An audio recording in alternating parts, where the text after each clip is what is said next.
I'm not locked in here with you. That's it! You're locked in here with me! You lousy corksuckers.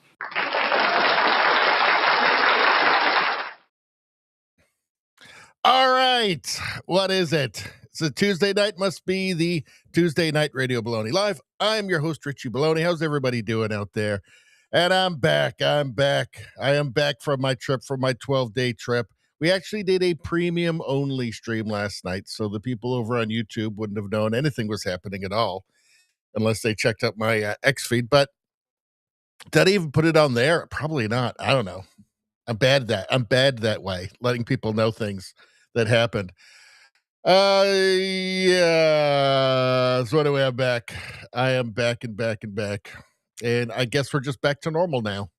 No road studio, normal studio. I've got my stream deck. I've got my usual mixer. Everything's looking good. My regular computer, everything's looking good. All right. So what's going on? Before we get it, actually, Trudeau Survivor says Scott Adams died today. I did see that. Very, very sad. Very, very sad. I don't have anything put aside for that today. Maybe that's something we'll do on Friday. But Trudeau Survivor says back to the new normal. Well, for this channel, back to the new normal. But yeah, very, very sad to hear about Scott Adams. I mean, there was some hope there, especially, Trump sent him help. There was some hope that he might recover, but no. Nobody gets out of this one alive, my friends. Nobody. All right. So let's go through the menu first. Let's go through the menu, all the stuff we're going to talk about. We'll go back to the chat, and then we'll come back and actually do these stories in detail. First off, Trump, Canada, the USMCA renegotiation. Things are not looking good for Canada, I am afraid, and it's 99% are incompetent leadership, sadly. I've got some just astonishing footage here. I've got some astonishing audio here from the Supreme Court. Justice Emilito asks ACLU lawyer Chase Strangio, we'll get into, what is a man and what is a woman? They don't have a definition. How do you even get to the Supreme Court when you don't even have a definition of what is a man, what is a woman? Unbelievable. We will take a look at that. ICE. We're going to take a look at all this lunacy. Here's the Philadelphia sheriff who was actually elected. And I'm afraid the Philadelphia sheriff appears to be something of a half-wit who is incapable of forming a complete sentence. There's Larry Krasner there, the Soros DA of Philadelphia. He's just a disaster. I mean, these people are a disaster. Yeah. So anyway, we're going to talk about a bunch of stuff regarding ICE and the lunacy around it. And it really is a real organization, regardless of what the sheriff of Philadelphia thinks. Let's see. We've got Kevin O'Leary talking about the situation for Canada with the Venezuelan oil situation. He's 95% of the time I agree with what he says. We'll take a look at this. I think I do agree with what he says here. We've got an interview with Pierre Poilievre, leader of the opposition in Canada, conservative leader Pierre Poilievre.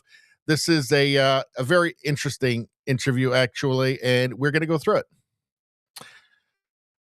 We have more Trump. Trump gets heckled, flips the guy the finger. It's just Trump. A little bit on Doge here, a little bit on the fraud in the United States, which is absolutely insane. Benny Johnson posted this here. Lowest estimate for yearly fraud tops $521 billion. $521 billion. I mean, that's unbelievable. I mean, that's a third of Canada's national debt every year, just in fraud in the United States. Unbelievable. I mean, that's more than most countries. And that's just fraud. Like, that's more than the budget for most countries out there. And that's just purely fraud. Unbelievable.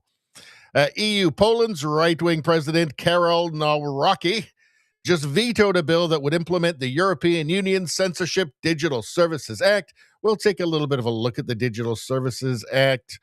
And good. The EU needs to fall apart. It's a crumbling, rotting edifice. It needs to fall apart. It would just be better for everybody in Europe if that happened. Let's see. Mark Carney, he's going to China. He's taking along Michael Ma, the floor crosser, who just seems like, I don't know, he might be a CCP plant. I don't know. Let's see. So there's just, everything is terrible. Everything that Carney is doing is terrible. He seems to be wanting to prevent any kind of agreement with the United States with Trump. I think he wants to use tariffs and Trump as an election issue in the spring. It just keeps getting worse. Canada is a joke of a country. Greenland. There are so many Americans who are desperate to get Greenland. They might. Apparently, here's Nick Shirley, flew all the way to Greenland. He's all over the place now. He was just in Minneapolis. Now he's in Greenland. He's asking them if they want to join America, and they're willing to take some cash for Greenland. I mean, look, Greenland is just a giant frozen wasteland. That's why there's only like 50,000 people living there, because it's a hellscape. You wouldn't want to live there unless you could run it. If you could be the emperor of Greenland, well, that's maybe a little different. Let's see. Yeah, we're going to talk about that. A House bill from Trump to authorize them to go through the steps needed to annex Greenland. It's Trump, people. It's Trump. Let's see. We're going to talk about this stupid statue. It's been around for a few years now, but it's just so dumb, just so woke. Then we've got the live stream, the very last one, which is the reason this last bookmark is called live stream. It's because it's the first bookmark I ever started up, and everything used to be in that. Anyway, we got lots of stuff. We got comedy, we got dingbats, we got commies, we got lots of stuff. We got daredevils, we got everything in here. Do we have some Rick? Who's this? We got some magic. This is the palate cleanser part of the stream where we just wash away all that nasty news. All right. We even have some, is it AI or not? And you guys can guess and be the judge. And I will tell you if you're right or wrong. But anyway, let's see. Now, if you're watching, this is just for the people on YouTube. If you're watching on YouTube right now, I started a second channel, Radio Baloney News. I started this, I don't know, 4 months ago now, something like that. All the U.S. news, world news, woke mind virus stuff, meme reviews, they're all going onto this channel now. So if you want to see that stuff like here, New York mayor's warmth of collectivism. He's a commie. We talk all about it there. Meme reviews here. Australian president saying all women will have to wear the headscarf in solidarity with Muslims. I mean, it's just crazy stuff. Men win the battle of the sexes. There was a new battle of the sexes in tennis. And the dude won. The much larger dude won easily, who was like number 690th in the world or something. All this stuff and more you can get if you go and subscribe to Radio Baloney News. Already got 163 videos on it. Go there and subscribe, because the algorithm hates me. The algorithm ain't going to help me out on this. The algorithm wants to keep this from you over on YouTube. They don't want you to see it. They'd be upset. They cry. If you subscribe to this, I promise you, at least one purple-haired gremlin will cry and maybe throw away their nose ring in disgust. I don't know. Or maybe get a second one in disgust. I don't know. All I know is that it'll be disgusting. All right. Let's get to the chat. Now, as everybody knows, we're streaming on Rumble. We're streaming on YouTube. We're streaming on X. We're streaming on Locals. Everybody knows that. But what not everybody may know is that when you like the stream, you get free good karma. Obviously, when you subscribe, when you become a channel member, whatever, just send me just random money for some reason. I don't know what's going on there, but I love it. But when you like the stream, you get free good karma. And when you're one of the first, you get extra good karma. So let's see what's happening tonight.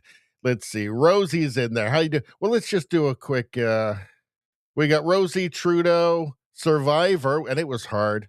Rosie Trudeau Survivor. Izzy, how you guys doing?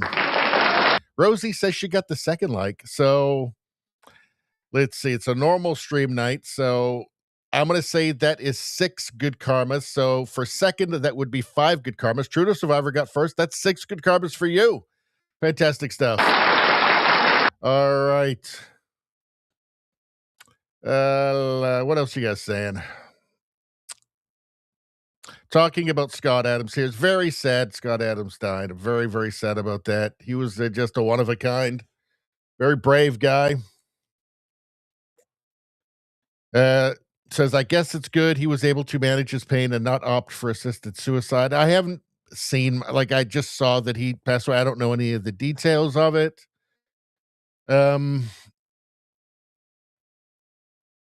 Rosie says, hey, just found your flashlight review video. Has Richie played it yet? I didn't even know there was a flashlight review video, but I will certainly play it. Let's see. Izzy got like number 3. That is 4 good karmas for you, my friend. 4 good karmas. That's a lot. That's a lot of good karma. You're safe now.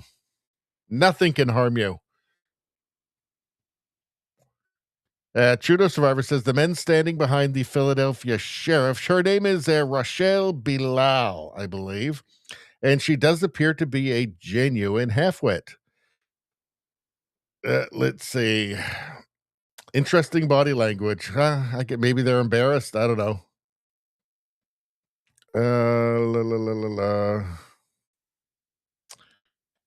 Rosie says, post the link. I will happily play that video. I'm thrilled. I want to see the review.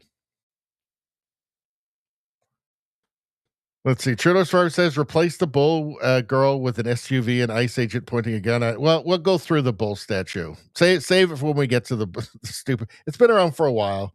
I'm sure I probably dealt with it when it first came out, but.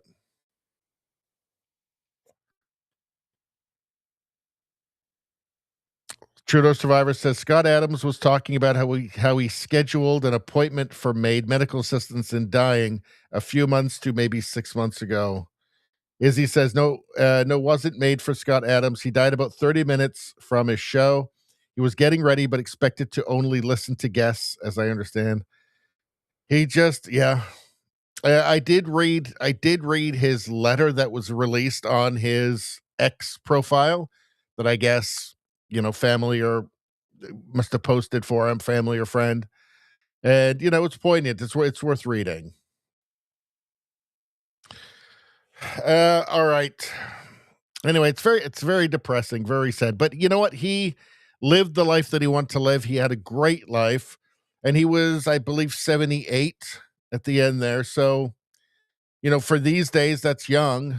But he did have a very full and interesting life.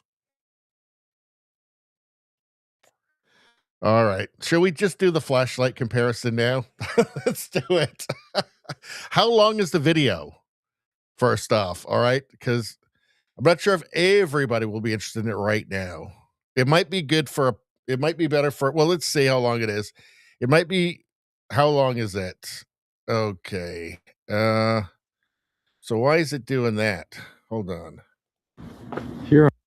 Let's see. Oh, hold on. Here we go. Let me see if I can. It's 1:31. Let's do it right now. I want to see how well. So there's been an ongoing thing about flashlights on this show. So Trudeau Survivor has been eagerly awaiting. Well, let's see if I get this better. Some special flashlights that apparently you can see for like miles, like really impressive stuff. So there we go. Here we go. That's it. Like really like good flashlights, like the best flashlights. I am off on my 7-year journey to test some flashlights for the Radio Baloney show. All right. Let's go. Each flashlight will be tested on its highest possible setting for about 10 seconds. You might be wondering, how am I going to survive? What am I going to eat? I don't need to eat anything. I've trained my mind to become a breatharian. And I can teach you for the low cost of $29.95. Okay, this is officially best flashlight review video ever. I am saying that right now, and it's not even close. So I'm on year 3 of my journey to the darkest place on the planet. Things are going well. Here we go. 20-year-old bicycle light. Okay. Whoa! That's a difference. You can see the hot spot is more pronounced.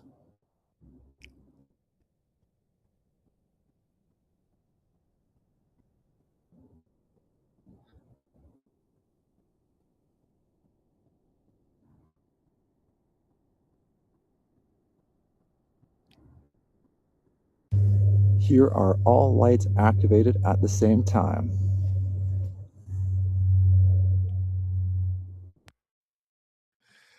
So I'm going to say yes. I'm going to go with my original.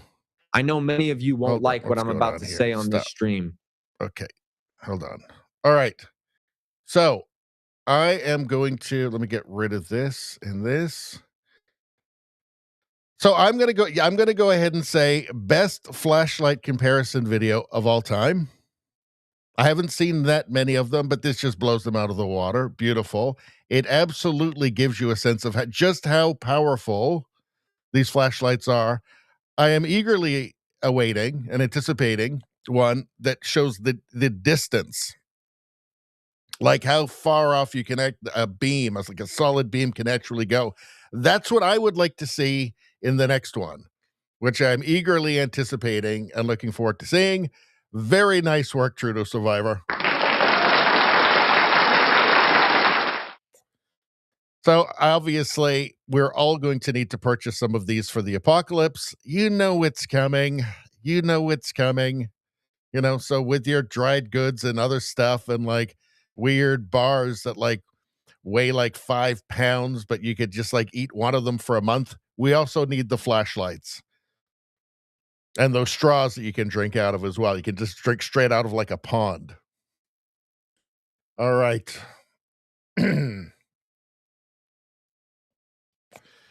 Jonas Driver says 5,000 hours long. That's really good. Jonas Driver says this one is just close-up shots. I'm looking forward to the ones where it's a distance shot. Izzy says, what a bargain. I'm in need of learning to live on air alone. That's another thing you never told us, that you could live just on air, that you'd figured out how to do that. Rosie says 1.5 minutes felt like only 1.1.25 minutes. I agree. Excellent review, Rosie says. Trudeau Survivor says, distance shots are hard without a good camera, but I'll give it a shot. We would all like to see it. Izzy says, I want to see the reaction of a SWAT team when you light them up. Try and avoid that. Don't listen to Izzy. Try and avoid that. Let's see. What else we got going on? We got Brian Watson over on YouTube. How you doing? Says, Carney will get us lower Chinese food prices in restaurants. That's the deal with China. Well, the speculation is it's crappy Chinese EVs that will lock you inside them and then self-combust and burn you alive. Because they actually do that. I'm not making that up. All right. Rosie thinks she can learn to live on chocolate alone. So, okay. I mean, I don't know how that's going to go in the apocalypse, Rosie. I got to be honest. All right. Okay. So what do you think? Should we just get to it? Should we get to the stories? Should we get to our stories? Let's get to our stories. What do we got here? All right. So first off, Trump on the USMCA renegotiation. I don't really care about it, so it might go away. Not looking good for Canada. Not looking good for Canada. This is, do you know what? We might even, let's save this because we don't really need this right now. because we're going to be taking a look at that later when we get to the Mark Carney part of the show. So let's do this first. So Eric Doherty posted this. Holy smokes, SCOTUS Justice Sam Alito asks ACLU lawyer, what is a man and a woman? And they don't have a definition. They don't have a definition. So what's going on with this? We're going to get to it in a second. It's just audio.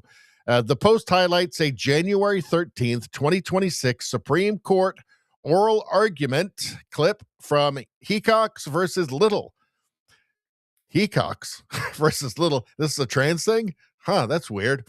It's actually kind of a perfect name for it, where Justice Alito challenges ACLU attorney Chase Strangio, who is trans, on defining man or a woman for equal protection analysis of Idaho's transgender sports ban, with Strangio conceding no court-specific definition exists. So this is how absurd it's all become. So this was today. So January 13th, 2026. Supreme Court. It's amazing how this can get to the Supreme Court when you don't even have a definition of what sex means. It's incredible. Let's take a look. Girls. Yes, Your Honor. If it does that, then is it not necessary for there to be, for equal protection purposes, if that is challenged under the Equal Protection Clause, an understanding of what it means to be a boy or a girl or a man or a woman? Yes, Your Honor. And what is that definition for equal protection purposes? What does it mean to be a boy or a girl or a man or a woman? Sorry, I misunderstood your question. I think that the underlying enactment, whatever it was, the policy, the law, we'd have to have an understanding of how the state or the government was just understanding that term to figure out whether or not someone was excluded. We do not have a definition for the court. And we don't take issue with we're not disputing the definition here. What we're saying is that the way it applies in practice is to exclude birth sex males categorically from women's teams, and that there's a subset of those birth sex males where it doesn't make sense to do so according to the state's own interest. Well, how can a court determine whether there's discrimination on the basis of sex without knowing what sex means for equal protection purposes? I think here we just know that we basically know that that they've identified pursuant to their own statute, Lindsay qualifies as a birth sex male, and she's being excluded categorically from the women's teams as the statute. So we're taking the statute's definitions as we find them, and we don't dispute them. We're just so no definition. So it's just a kind of the most basic foundational fact, right? So the case was brought by Chase Strangio. This is a different lawyer, though, I think, arguing here. Girls. Yes, Your Honor. But again, it's how does a case get to the Supreme Court when you haven't even established, just again, the most foundational fact of what is sex, right? So you're arguing about whether biological males should be on women's sports teams, be able to play against women. And you're talking about like in high school or college, wherever. When you can't even define what sex is, that's how mixed up everything is now, how absurd it is. This is just a farce. Now, hold on a second. I want to go back into here just for a second. Okay.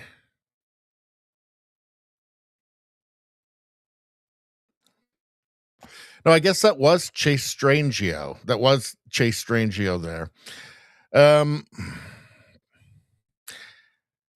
And who is Chase Strangio? Well, Chase Strangio is somebody who thinks this book should be banned. So it's a book by Abigail Schreier, Irreversible Damage, The Transgender Craze Seducing Our Daughters.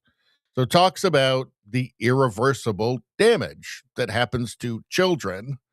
It also happens to adults as well, but, in particular, when you're talking about preventing somebody from growing into a healthy adult body through puberty blockers and cross-sex hormones, through this, like the most important part of their life, going through puberty, trying to stop that, obviously you're going to cause irreversible damage. All right. So Chase Strangio wants this book banned. Chase Strangio, the co-director of the ACLU's LGBTQ plus and Chase Strangio, the co-director of the ACLU's LGBTQ and HIV project, and a transgender man, pronounced a kind of epitaph for what the ACLU used to stand for, when he tweeted about irreversible damage. Stopping the circulation of this book and these ideas is 100% a hill I will die on. So just outright censorship of ideas that this person doesn't like. So First Amendment out the window. Nope. Nope. Damages the far leftist gender woo-woo. No, gotta go. Has to be canceled. These are the kind of people that you're dealing with, right? So Abigail Schreier was vilified. Now she's been vindicated. Well, she has been. And so this is a case that's brought by the ACLU. What is a Male Body by Chase Strangio? Let's see. There is plainly no one type of body that we could accurately label as a male body. That's just not true. That's just delusional. Straight up delusional. It is a choice to refer to some bodies as male and some bodies as female, not a fact. It is a fact. We are a sexually reproducing species. Sexually dimorphic, male, female. Okay. Chase Strangio talks about the usual stuff they come up with, which is just talking about a bunch of developmental disorders and very rare developmental disorders and neurological issues and, and chromosomal issues, all very rare stuff that proves absolutely nothing.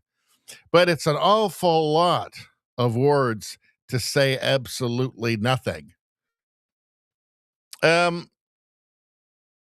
The ACLU, do I have the article here? The ACLU is not a free speech organization anymore, unfortunately. Now it's this. It's got people like Chase Strangio, who wants to ban books expressing fact, right? Ban books because they're not politically correct. It's sad. ACLU used to be something principled. Now it's just like propaganda.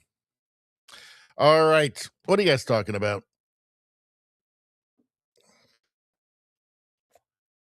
Let's see. Trudeau Survivor says, let's do some news. Izzy says, U.S. doesn't need Canada. Canada needs the U.S.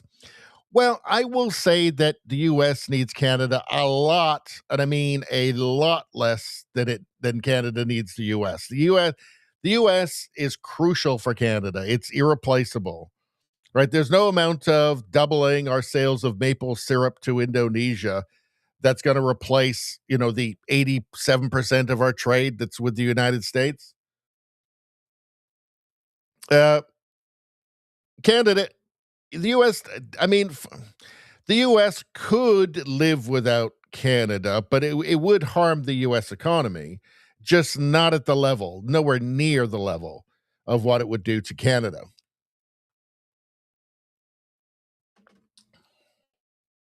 As he says, I say if you can't define a woman, you don't belong on the bench.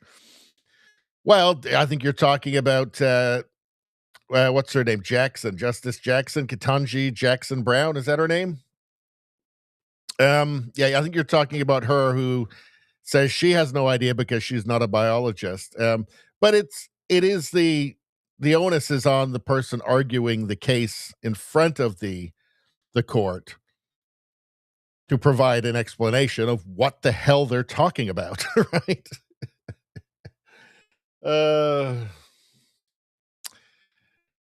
Izzy says, ignore that penis. It's a female penis. Well, they actually do think this. It's the weirdest thing, the oddest thing you could imagine. Just so strange. All right. What's going on? What's going on with ICE? So Philly Sheriff Rochelle Bilal protects and serves drug-dealing scumbags and scum-of-the-earth criminals and illegals. Well, what's going on? She's one of these, like, compassionate policing people. Let's actually hold on. I think I have a different. Okay, so let's listen to her here. Here she's talking about ICE, and she doesn't want ICE going in and getting the illegal murderers and rapists out of Philadelphia. She wants them to stay right where they are. Let's take a look. Good afternoon.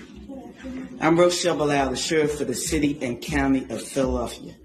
And I say her name, Renee Good. Renee Good. Renee Good. Renee Good. Renee Good. Renee Good. You see, this is like a leftist rally. It's the same thing. So she says something, you have to repeat, call and repeat. This is what the cult leaders at the leftist rallies do. That's a way of reinforcing the whole thing, reinforcing their commitment to whatever, to current thing. This has no place at a press conference with a sheriff of a major city. But it shows you just how far down the leftist rabbit hole they've gone. There's Larry Krasner there. He is the Soros-backed district attorney of Philadelphia.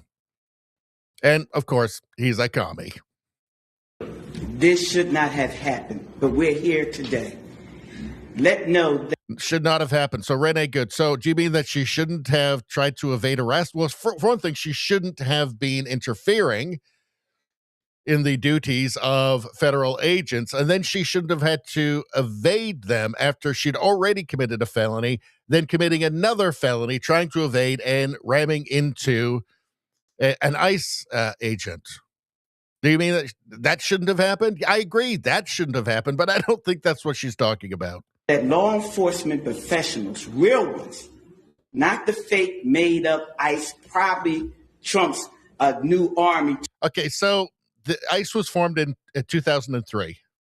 So it's over 20 years old, 23 years old now. Okay, it's not fake, it's real. They're real. They have real authority. It's real agency.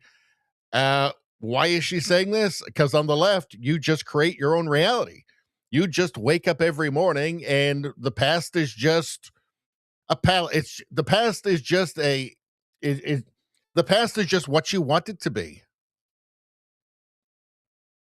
The past is whatever you want. You decide that, it's not real. The ICE isn't real. Doesn't matter with them. They don't care. You just make it up as you go along. You just do what feels progressive, what feels left-wing, what feels like something that would make Trump mad, for instance. Every day you wake up and the past is just a blank slate, and you just write whatever you want onto it. Or you just ignore it entirely. To attack citizens of the United States. Did you hear what I said? No law enforcement professional wears a mask. None. Well, maybe if the left stopped doxing them all the time, maybe if they weren't dealing with cartels, extremely dangerous people and organizations, maybe they wouldn't have to. Maybe they wouldn't have to cover their faces. If they didn't have to worry about the safety of their families, maybe they wouldn't have to wear masks. But I'm sure she hasn't thought any of this through. Or has and doesn't care. None. Those that come into our communities wearing a mask to commit crime, thank God for our district attorney. What about the so-called protesters and rioters? What about them? Are you concerned about them at all? Probably not. Larry Krasner, who said he's going to lock them up. And I'm saying now, we are not going to whisk you away for them to hide your identity, because when you do it there, you're getting arrested there. No whisk away. My God, this is a halfwit who can't even complete a sentence, who can't even express an idea coherently. She was elected, by the way. She's an elected sheriff. All right. This is the trouble that cities like Philadelphia are in. They're doing it to themselves. For them to hide you. None of that here. None of that here. Law enforcement professionals do not shoot at moving vehicles. I'm not saying fleeing because she wasn't fleeing. She was getting out of the way. What the hell is she talking about? Not fleeing, getting out of the way? What? They told her, get out. He put his hand on the door handle. She tried to evade arrest, hitting a cop in the process. That's a felony. Like, what is this? They want a narco tyranny. They want a narco tyranny. They want total arbitrary use of the law. They want the law to be meaningless, the written law to be meaningless. It's just whatever they decide in the moment, whatever is politically expedient for them. It's just, this is deeply shocking to see this woman talking, and that this is somebody in a position of power. Law enforcement professionals do not stand in front of moving vehicles invoking an action that is illegal. No, we don't. And so what does that mean? What does that mean? Don't stand in front of vehicles invoking, like, what? This is just bafflingly stupid. We stand here today with all those who stand against the made-up, fake, what you can call ICE, professional law enforcement. I don't call them none of that. That's just a lie. They're not made up and fake. That's just a lie. That's an obvious lie. There's never been a more obvious lie told. That's ridiculous. I call them made-up, fake, wannabe law enforcement. Because what they do is against not only legal law, but the moral law.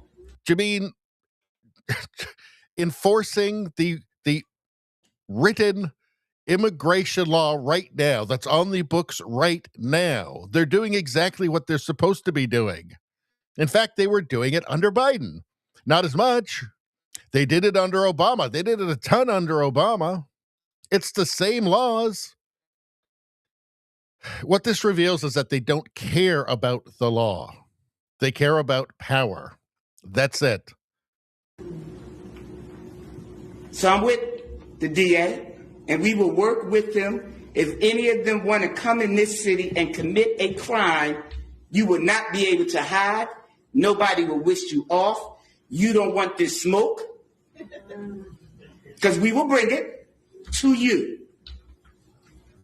And the fake, whatever they call them, because I can't put... Well, who's she talking about? She says, we'll bring it to you. I assume she's talking about ICE. And then she says, and the fake whatever. But so who's the fake whatever then? I thought that was ICE. It is just, if you are sane and you live in Philadelphia, get the hell out. Because these people will happily watch your life be destroyed if it feels progressive. I can't say the name, but the criminal in the White House would not be able to keep you. She can't say the president's name. Okay. Yeah. Justice is blind, folks. Justice is blind, folks. It's also apparently stupid in Philadelphia. From going to jail. Renee Good should be here today. And to her family, we are saying law enforcement professionals are not the ones here in this city that would do that. But here's the last thing that I would say.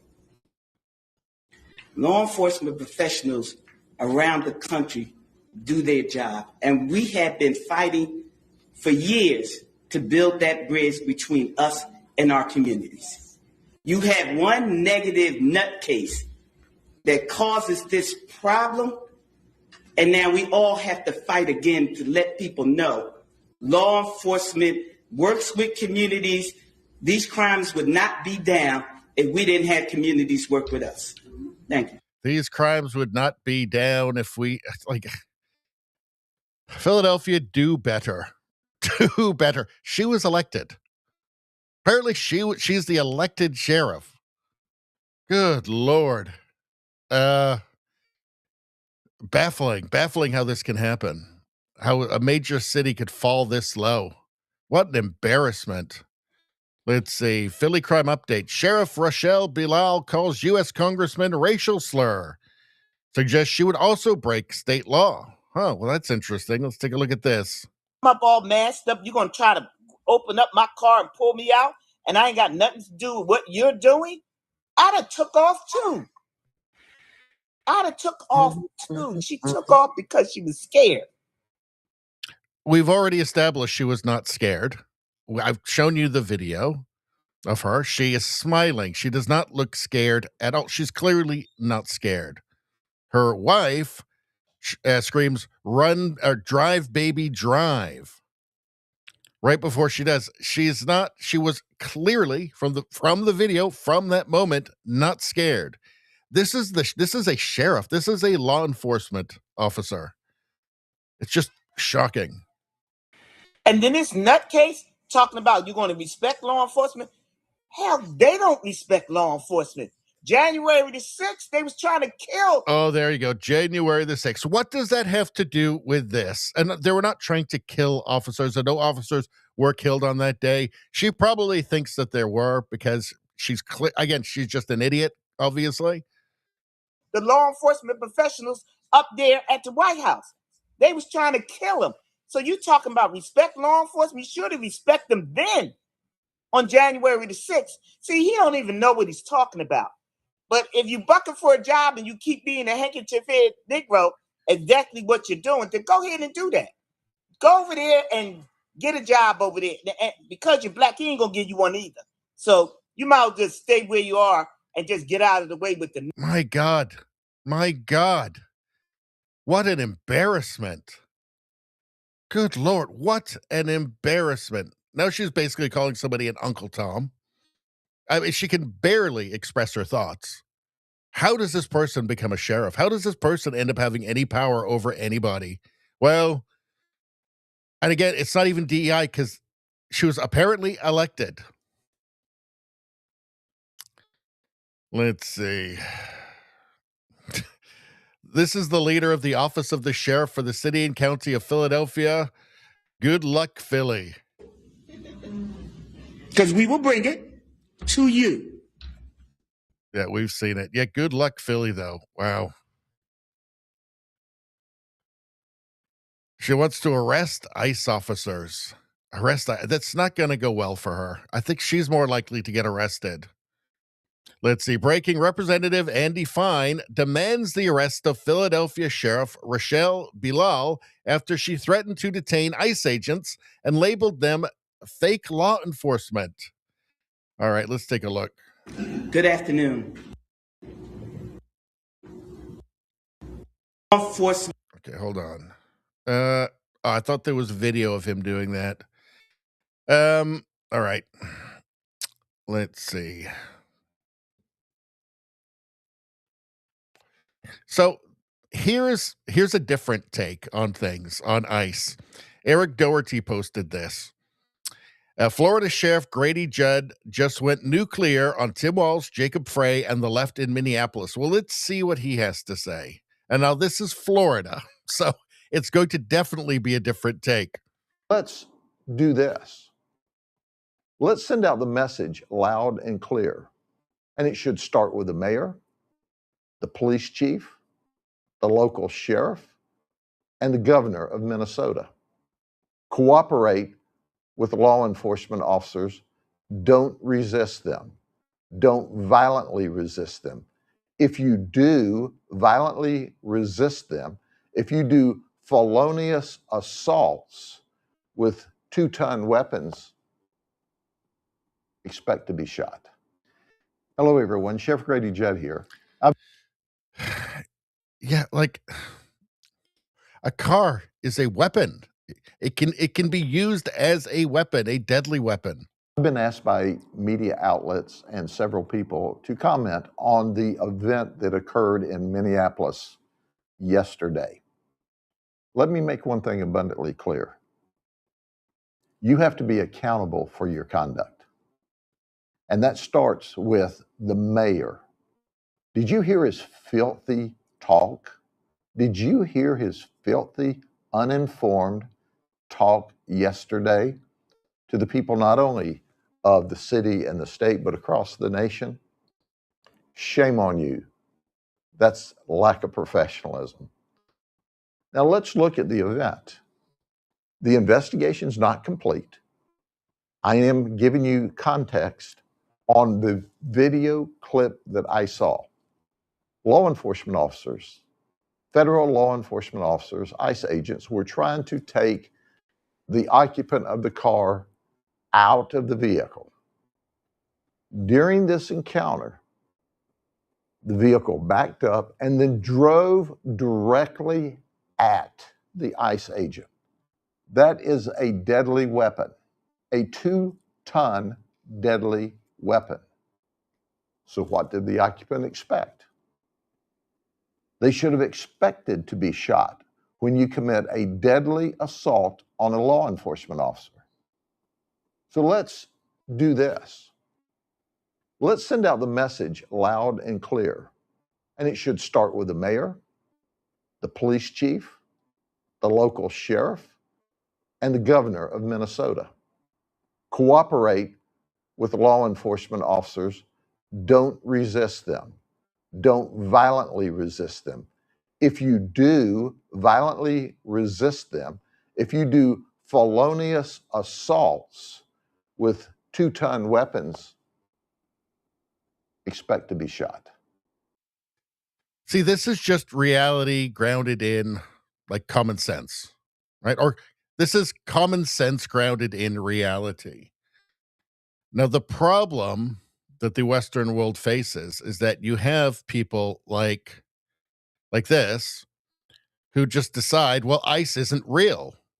It's not real law enforcement. It's just pretend.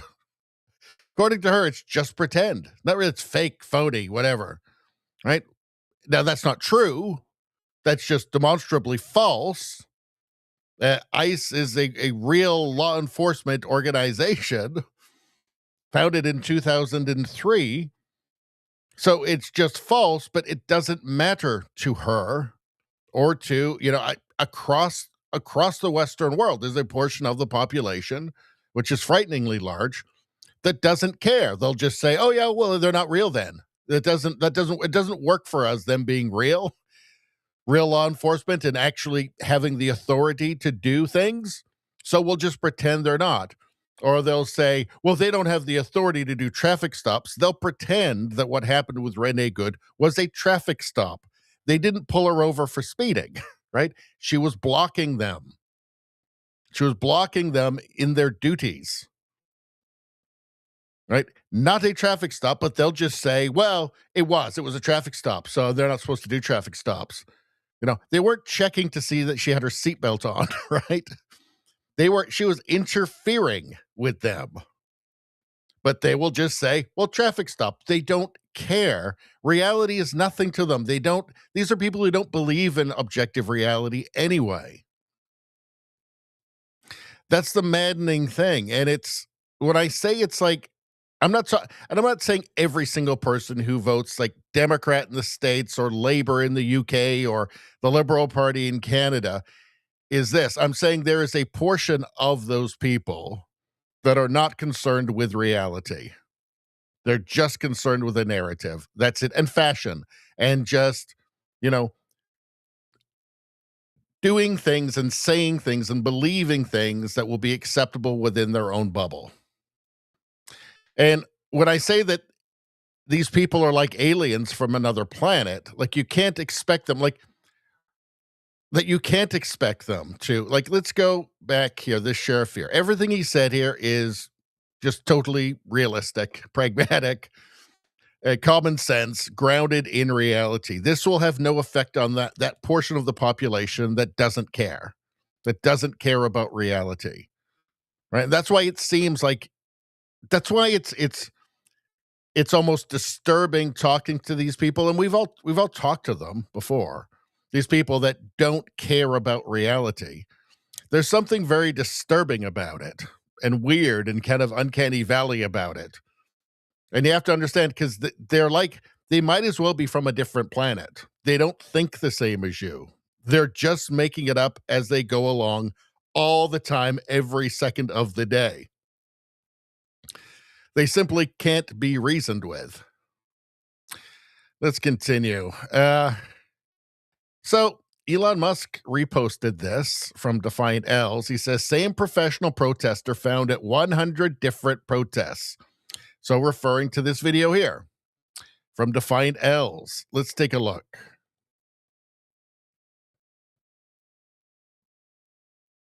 I'm right now I'm representing myself, and I'm representing the folks at Rise and Resist who have been trained so Rise to and be Resist. Marshals How much do they pay you to wear this vest? Absolutely nothing. Really? So I did some digging, and the woman trying to stop my interview is named Karen Shaw. She is a professional protester. I found her at almost 100 different protests. Let's look at her portfolio, shall we? Here's her outside Trump Tower saying TikTok time's up. Here's her saying ban guns, not drag. Amazing. This is her telling us that lies have consequences. She is also very passionate about abortion. Even in the video right now, she's just wearing a hat that says abortion on it. Sometimes she gets less creative though and just holds a sign that says enough. Now here I found her working with a different professional protester that I've exposed. This is Stuart Waldman. He was there when they raised the Palestinian flag over City Hall in Rhode Island. Everyone knows you. Everyone knows me? You are. They know what you do. I know what you do as well, Stuart Waldman. You are on the board of riseandresist.org, the company that is paying people like Karen for a second job as a professional protester. And the donation link to give you money is just Act Blue, which is the fundraising platform for the Democrat Party. That's who you are, Stuart Waldman. Now back to Karen. I found her with another professional protester that I've exposed. This was back at the Tesla protest. This is just a few photos of this other professional protester out of maybe 50 that I found. So let's see. Now I want to see who's doing the it doesn't seem to be anything here. I want to make sure I give that guy credit, but is it Defiant L's or did they just repost this? Let's see. All right. In any case, yeah, so you wonder why they seem to be able to get a crowd for literally anything. Yeah, there's paid protesters. They're organized and they're artificial, astroturf. You wonder why they all have the same signs. Somebody's paying for them. Yeah, it's deeply dishonest, and it's a manipulation tactic. So this is interesting. There was another white woman shot in Minneapolis. She was shot by a Somalian, actually, and he was a police officer, and he just shot her. And let's hear this. And when this happened, this was, I think, about 4 years ago. When this happened, nobody cared for some reason. So do you know who the last white girl to get unalived? God, I hate it when they do the music. Let's just read this.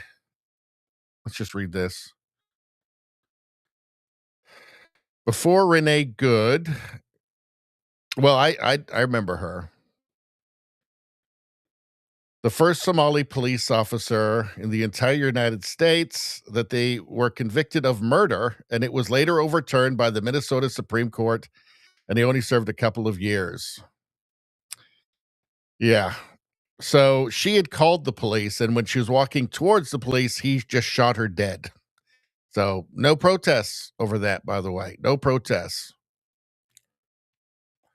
Now, it's not all bad news, right? Here, Chicago. Chief of Chicago Police is being praised nationwide for the moment he stood with ICE instead of the left. Let's take a look here. So Chicago, very, very Democrat city. So there is still sanity. Let's take a look. Let me make this clear. Federal agents, ICE, HSI, are officers. They are agents of law enforcement. If you box them in with vehicles, it is reasonable for them to believe that they are being ambushed and that this could end in a deadly situation. And it's reasonable for them to use force based on those conditions. Do not box in any law enforcement officer. You are breaking the law when you do that. And you are putting yourself in danger. Following law enforcement agents around.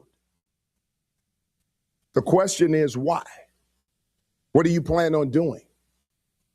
It's also reasonable for them to believe that you're eventually going to do harm to them. If you ram any vehicle, especially that one that contains law enforcement agents, and that's any law enforcement, local, state, federal, county,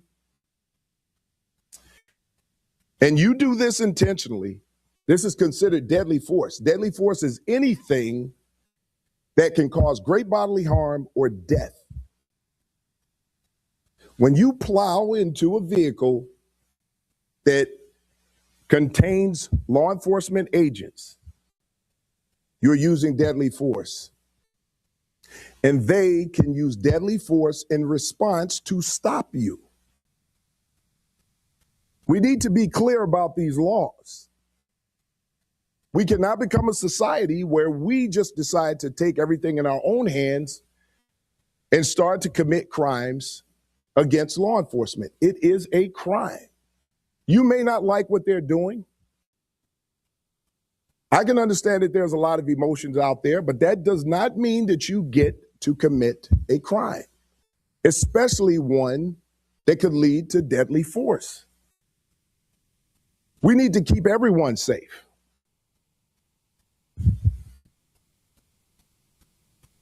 Our responsibilities when it comes to federal agents, and I've been asked these questions, we do not interfere with the duties and responsibilities of federal agents.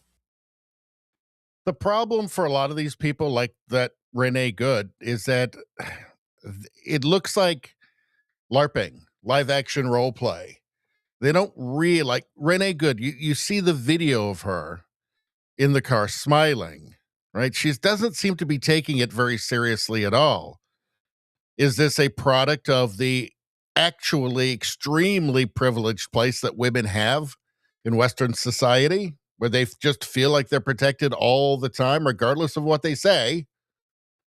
But she does not seem to understand that she has put herself in an extremely dangerous situation with people who are facing, well, ICE has faced several domestic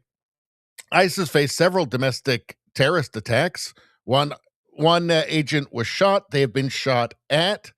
There's actually several illegal aliens in the custody of ICE that were killed by a sniper who was trying to kill ICE agents. The soldier who shot had been dragged in a car several months earlier. Maybe he shouldn't have been on the force, but look, maybe he should have been on a break. I don't know, but look, she drove at him and hit him with her car. Regardless of what had happened to him in the past, at that point, she's a danger and she needs to be stopped. She didn't seem to. A lot of these protesters don't seem to understand they're putting themselves in dangerous positions. They don't seem to have a theory of mind for the people on the other side. In other words, they don't seem capable of understanding what might be in the minds of these people who are constantly facing danger. They're going up against extremely dangerous cartel members, murderers. Again, there's been domestic terrorist attacks against them. That Renee Good clearly was not able to put herself in the mind of the people across from her. Again, I keep saying it. It's almost like you're dealing with aliens. Like they just have an alien thought process that we just simply can't understand. It's totally insane. And you see a lot of people behaving as if they're in a movie or a video game or something, and everything's just going to be, nothing bad could really happen. Well, it sure can. And if it's a movie, you ain't the star. So let's continue. But anyway, yeah, I mean, let me make this clear. Everything that he said, everything that this guy said is just total common sense grounded in reality. And it won't get through to very many of the leftists, unfortunately, because they just don't seem capable of understanding it.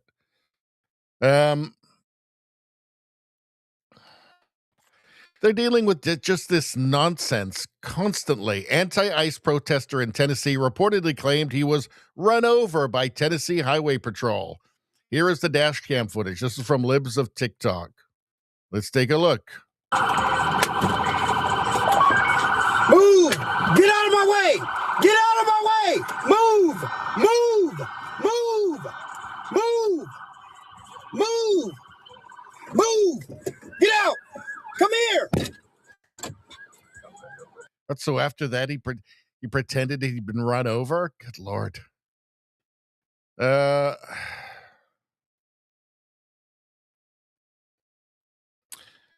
Matt Orphalia posted this. After witnessing her wife's death, Rebecca is heard screaming, blaming the cops for carrying live ammo.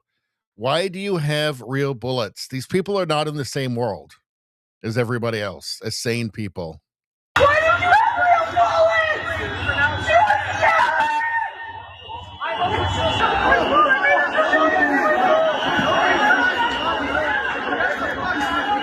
Why do you have real bullets? They're not doing crowd control. Like, you are obstructing them in trying to do their actual job, which is apprehending illegal immigrants. Why do you have real bullets? Because they're dealing with dangerous people, extremely dangerous people. That's why.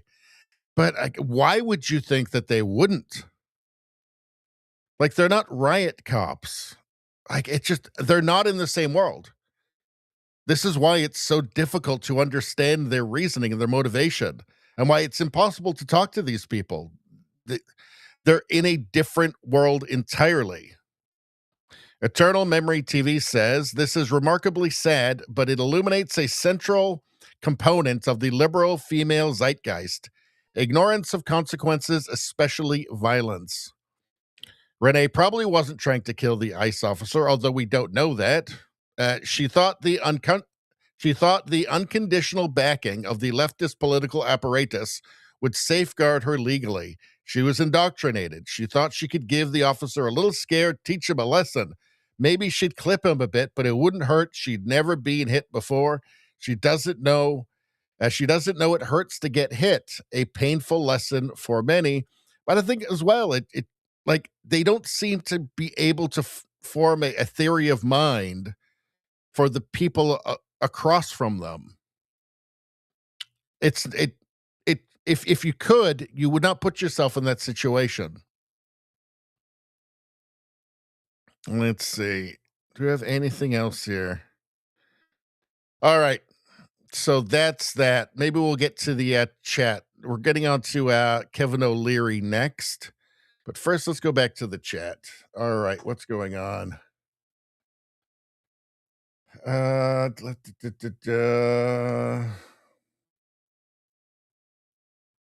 on.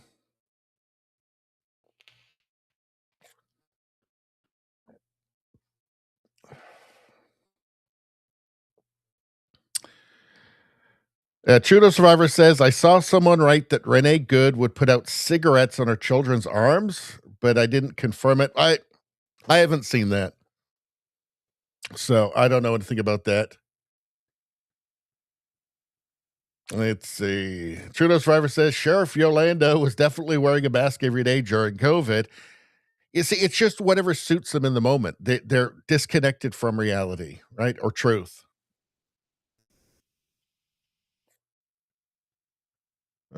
Let's see. Spambot, how you doing? Good to see you. Says, rest in peace, Scott Adams. We will all miss you. Yeah, it's very, very sad. Very sad.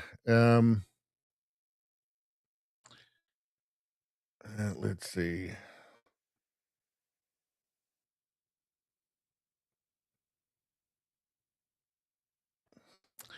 Spambot says, since I showed up late, did Richie cover any lineups for the signups? Well, we did that last night, didn't we? But I don't have anything racked up tonight for that. Let's see. There's a lot on the menu tonight. Canuck Six Trigger, how you doing? Says Grady ain't having it. Yeah, Florida, they don't play that. They do not do that. Let's see. JJ, how you doing? We do have some Greenland stuff for JJ tonight.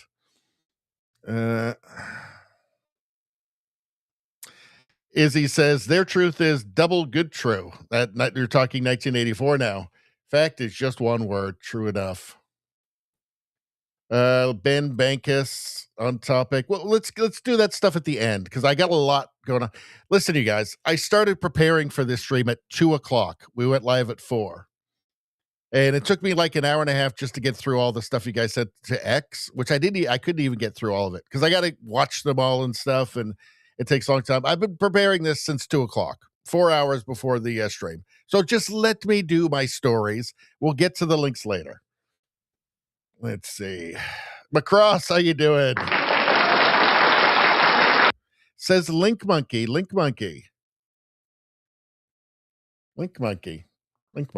think I got a button for that. You lousy corksuckers. That's the best button ever. Love that one. Let's see. Izzy says, bet the paid protesters start wearing masks now.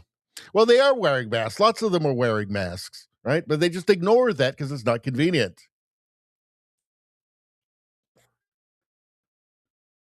Let's see. Spambot says, I can confirm this link to Scott's favorite Dilbert comic he created. Well, we'll do that one right now. I don't want to get sidelined too much, though. Hold on. Let's see. I would really prefer to do the links at the end. Let's see. What do we got here?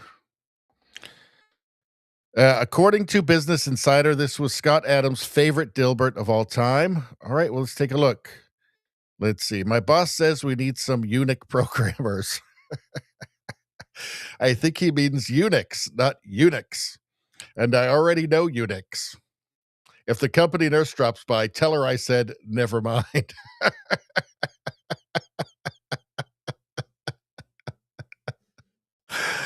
Oh, that's a good one.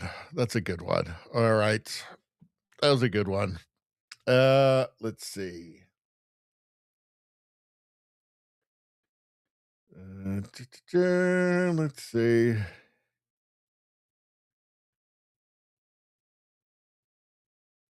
Rosie says, did anyone see the video of her female partner interview where she said she was telling Renee to keep driving? My mom saw it. I've not seen it. Well, I showed you guys the video. I think that stream right at the end of my trip, the road stream, where she says that drive, baby, drive. And then she does. And then she gets shot. Radio streamer, how you doing? Let's see. Says, hello, my fellow degenerate basket of deplorables. Orange, Hitler following, Greenland invading Balonians. Very well indeed.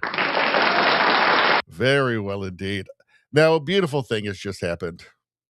A beautiful, beautiful thing has just happened. Probably the most beautiful thing that's ever happened, as a matter of fact. And it's all the more beautiful because it just happened twice. Guess what? Rosie has just gifted 2 subscriptions to somebody in the chat to Radio Baloney. I'm kind of moved to tears right now. I can't even talk. Let's just play the thing.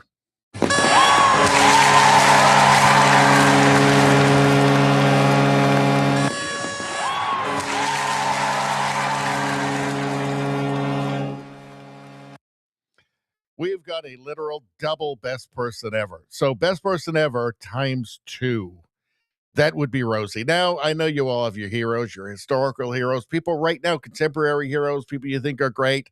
I'm sorry to tell you this. I'm sure they're all wonderful, all human garbage compared to Rosie.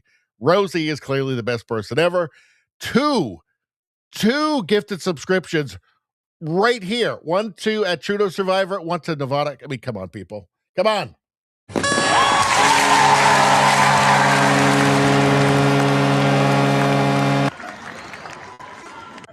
Thank you so much. It is the best thing anybody can do for the channel is gifting these subscriptions. It's awesome.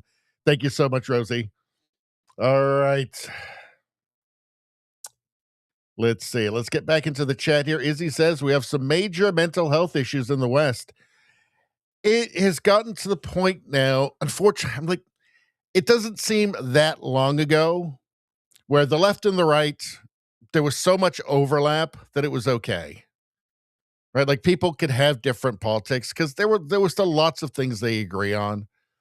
I think there's still lots of things people agree on. They just don't understand it, or at least the left doesn't understand it. This kind of fanaticism, this hatred, is really a left-wing thing. You know, this kind of total hatred. You know, like, I think we tend to see them as being just kind of brainwashed or misinformed or misled, whereas they just are like, no, you're a monster and you should die. This thing where it's just become like, again, like you're dealing with somebody from an alien planet.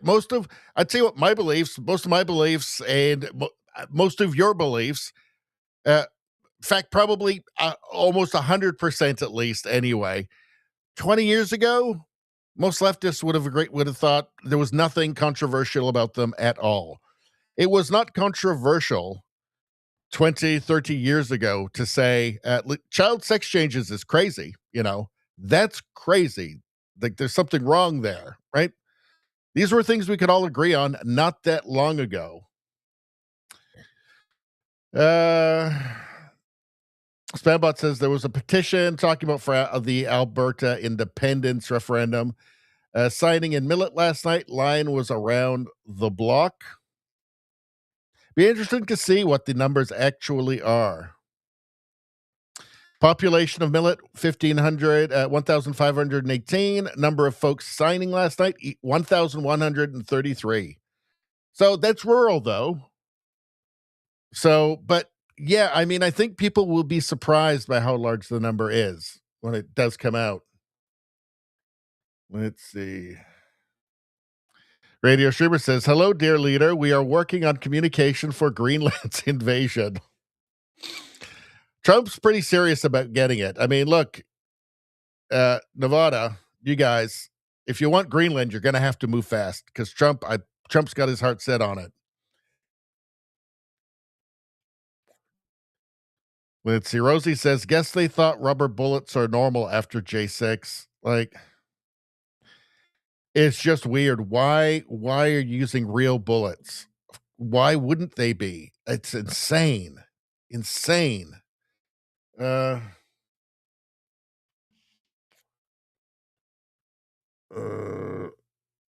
see. All right, I'm going to skip down to the chat a little bit because we've got to keep moving here. What are we, an hour and 15 in already? Wow. Macross says, you assume they ever had a brain. No, there's something has been done to these people, right? They have been propagandized to the point of no return. Let's see. The comedy bit from Ben Bankus was about Renee, but we'll do that. We'll do that at the end. Let's see. Nevada says, now Rumble won't let you see or listen to premium streams. What? Izzy says, still should have seen it. So he couldn't see it, but you should. I don't know what's going on, you guys. I don't know. I can barely operate this stream, quite frankly. Let's see.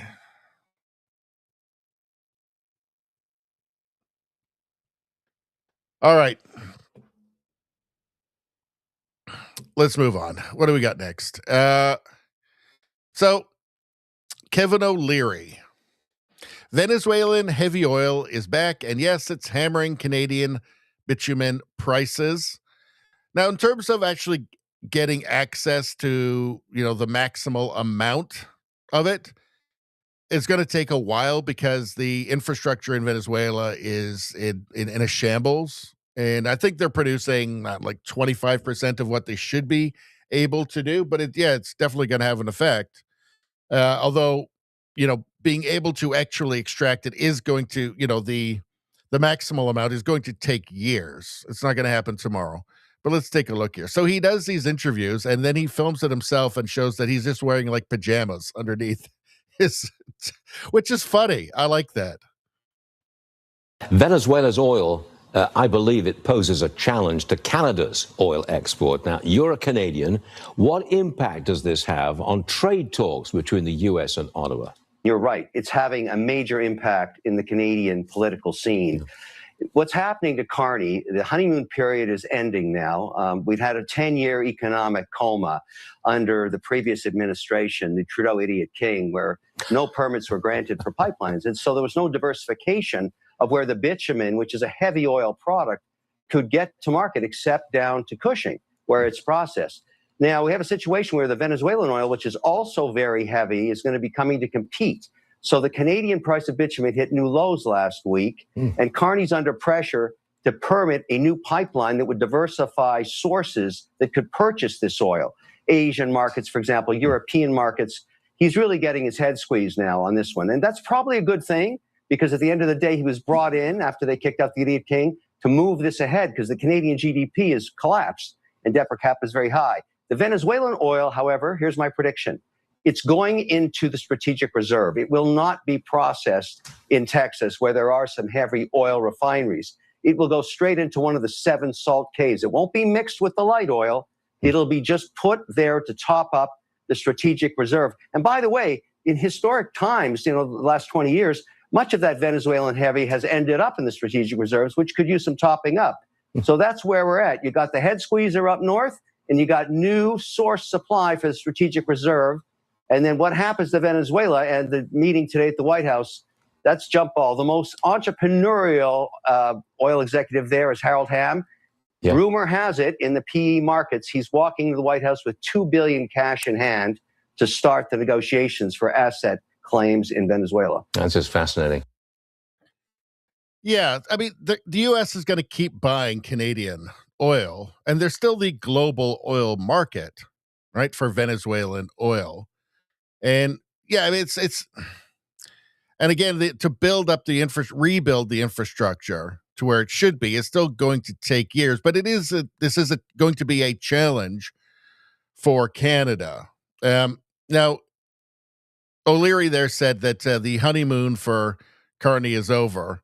Problem for sane Canadians is that in the media, the honeymoon never ends if you're a liberal. It goes on forever, especially after Mark Carney gave the CBC a $150 million raise. I mean, it's hard to believe that during a campaign, a federal election campaign, one of the candidates in that, the Prime Minister, Mark Carney, could literally bribe the state media by offering them a $150 million raise, obviously only if he gets elected. It's just, how is that not corruption? Like, how is that possible? How is that possible? You could literally just openly bribe the state media. Not that they were going to have a problem supporting him, because they're all liberals there anyway. They hate the conservatives. But I mean, how is that even legal? I mean, just insane. That's how bad it is in Canada, unfortunately.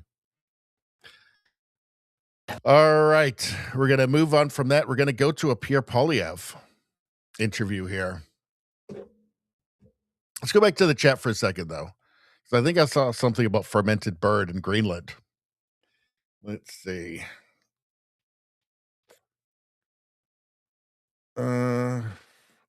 Radio Streamer says, I and JJ don't mind getting Greenland for the U.S., but I know you want it personally. That's the thing, right? You do want to be like the rulers, and rule it with an iron fist, by the way. Rule Greenland with an iron fist, but you do want to be the rulers of Greenland personally. I mean, it'd be bittersweet if it just became part of the U.S.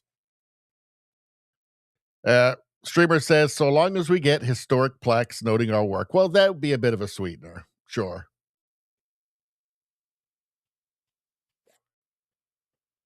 Spambot says, remember, folks, all lives splatter. Oh, Oh, that's a rough one. Nobody cares about your protest. Keep your ass out of the road.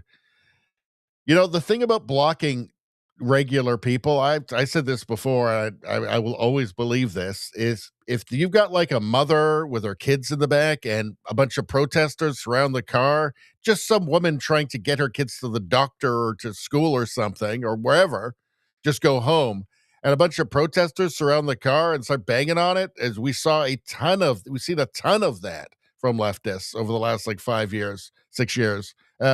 Yeah, that mother should be able to run those people the fuck over.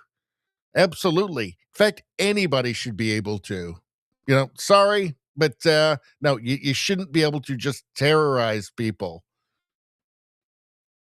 Let's see.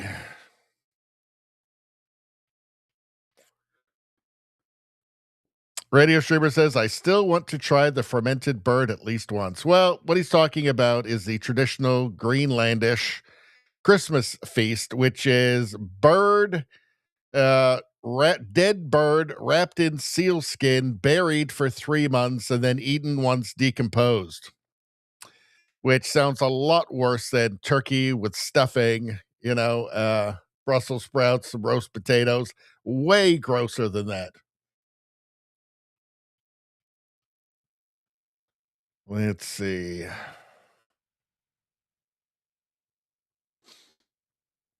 Nevada says much cheaper to get Venezuela oil transported than Canadian oil, but is shipping it, is putting it on tankers cheaper than a pipeline? I don't know. I don't know about that.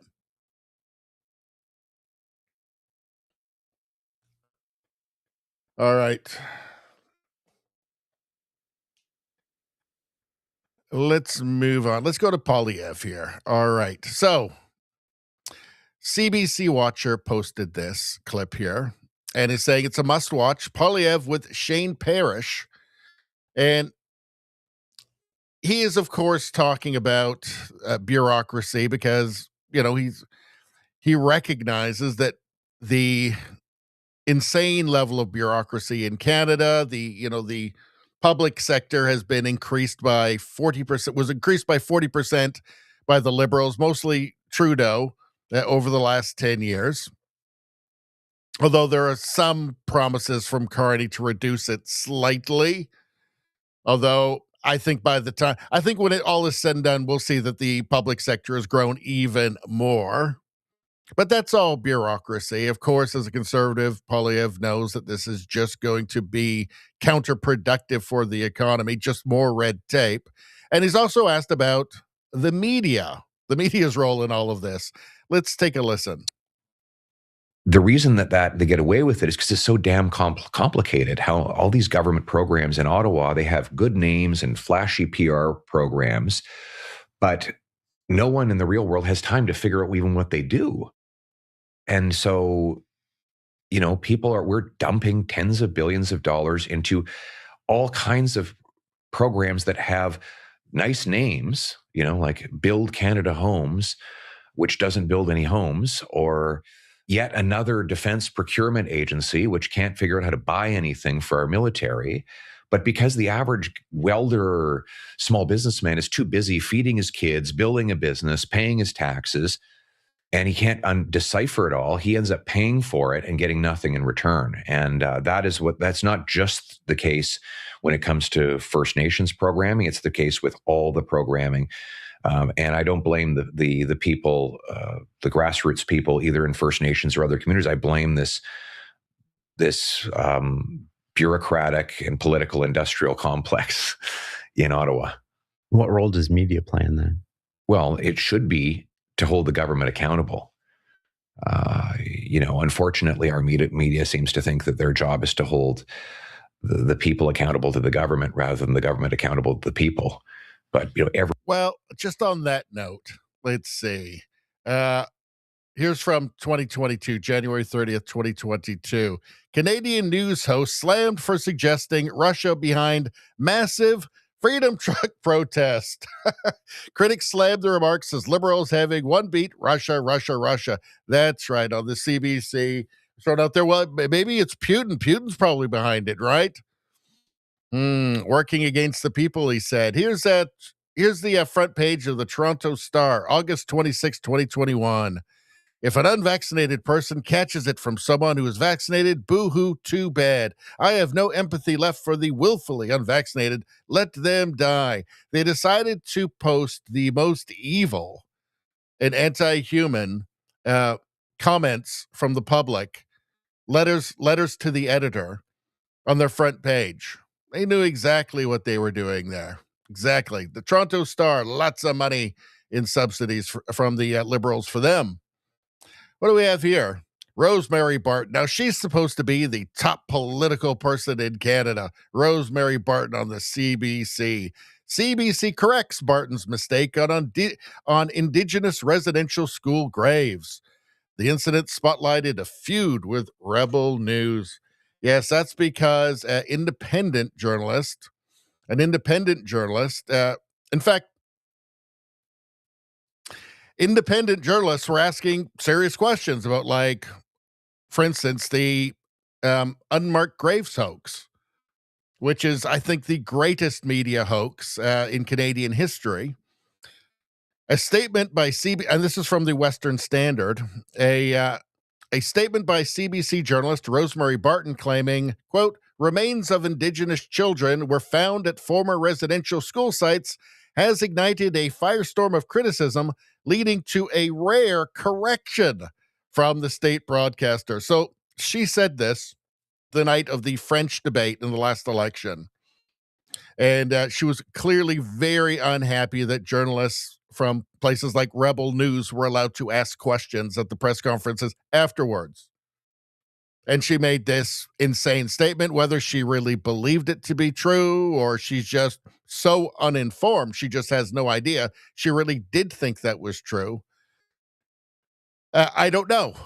But in any case, this is who Canadians pay $1.5 billion for this. The claim drew swift backlash as no human remains have been conclusively exhumed or identified from these sites, despite ground penetrating radar suggesting possible graves. The ground penetrating radar does not actually even suggest possible graves. It says there's something. There was one dig that was done, and it was rocks. It was rocks underground. If you take ground penetrating radar and run it anywhere, there's going to be things underground.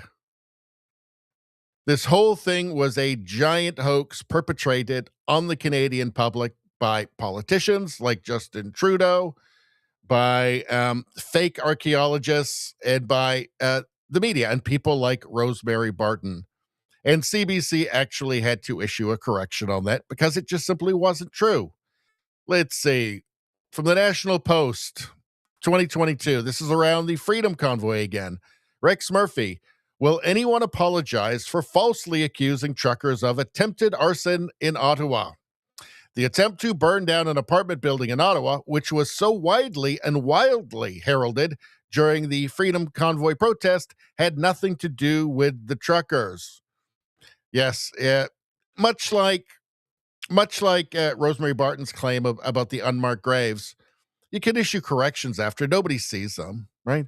The correction about Rosemary Barton's statement here was just tucked away where nobody saw it on the CBC website. But enough people just remember her saying that and assume it's true because she's supposed to be trusted, right? Same story with all this stuff. They just throw it out there. The Putin stuff, they just throw it out there. And that's the people whose brains are plugged in to places like CBC will just keep thinking it. They're never going to see the correction. Anyway, let's continue. Every day there's a scandal that comes out in the form, like read Blacklocks. They're actually a real media outlet. They expose governmental wrongdoing and waste every day, and it gets no coverage in mainstream media. So I think that's why people are looking for alternative media that will get them the facts that the government-funded and corporate-controlled outlets don't report. I want to make sure I get this right, so I'm going to read it here. The government of Canada has provided over $3.4 billion in subsidies, tax breaks, and grants to support the operations of the Canadian media industry since 2017. This figure doesn't include the amount spent on CBC or the amounts the government spends on federal advertising, subscriptions with mainstream media company, and it does not include the numerous laws that they've used to protect the media from competition. With such enormous amounts flowing from government, some Canadians are starting to question the independence of mainstream media organizations. Can government subsidies to media organizations coexist with a free and open press? Let's go back to language. Language is important. You've just made the case that the media is dependent on the government. Can something that is dependent be independent? After our last interview, to go on the media train here a little bit, several former political staffers reached out to me and told me that there is an unspoken quid pro quo in this town where backroom negotiations with journalists secure favorable coverage and avoid negative coverage in exchange for exclusive interviews. What's your reaction to that? I guess it's possible. Media have to negotiate to get information, I suppose, but I really don't. I think the main problem is that too much of it is controlled by government and too much of it is concentrated. And I think what we need to have is more independent voices like yours so that Canadians have choice and freedom. And we've seen this government has been trying to concentrate more and more media power, whether it's through C11, which allows the CRTC to manipulate social media algorithms to favor certain types of media, whether it's the proposed, I think it was C68, which was designed to promote, to get rid of what are called online harms, ill-defined idea that could include things that the government considers to be politically incorrect, or whether it's the enormous subsidies that there's no question media outlets have to consider when they do their jobs. So I think what we need is more decentralization, more competition, more freedom, more choice. And you know what? That's the idea of having a free and independent media. It's not perfect, but it's better than all the alternatives. If we don't trust the people to decipher what is the truth, then how can we trust people who are in government to decide for them? Yeah, there's an obvious perverse incentive to having state-funded media, right? Dependent on the state, right? It goes deeper than that, though, because the profession itself of journalism now, if you're going through the respectable channels, if you're coming out of like Columbia Law School, if you're coming through, Columbia School of Journalism, you've been indoctrinated from the word go. You've been indoctrinated from the first second. Right, you are almost certainly coming out of that program an ideologue who's not interested in informing the public, who's interested in manipulating the public for partisan political reasons. So that's the deeper reason. Does the CBC need to be paid to shill for the Liberals? No, I don't think so. Will they shill harder when a raise?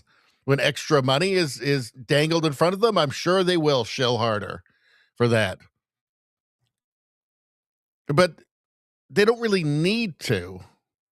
You don't really need to even bribe them with more because they're already ideologically aligned with the Liberal Party or the NDP, but they'll take the Liberals over the Conservatives any day of the week. They all seem to hate the Conservatives.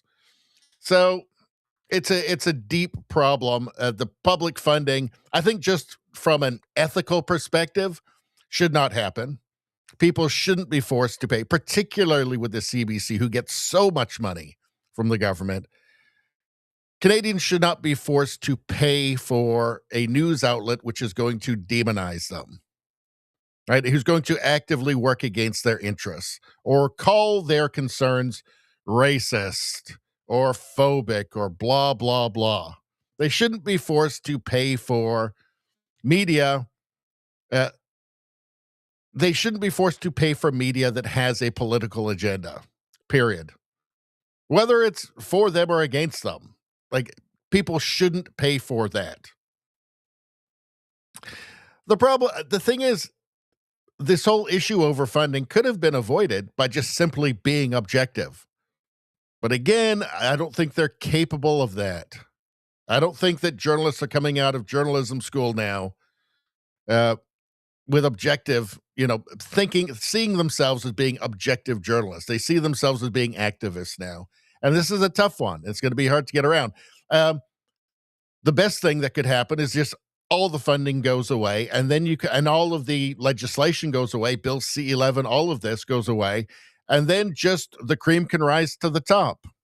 So those independent journalists can start to that are doing a really good job can start, like Blacklocks, for instance, right? Can start rising to the top just based on merit. That's really the only solution right now.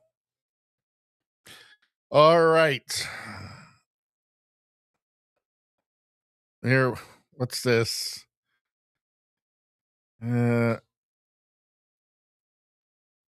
right. Let's move on. All right, we already did that. All right, let's get back to the chat for a second. Hold on. Macross, get your mind out of the gutter. He said penetrating. Nah, we'll do this. All right. I'll give you your credit.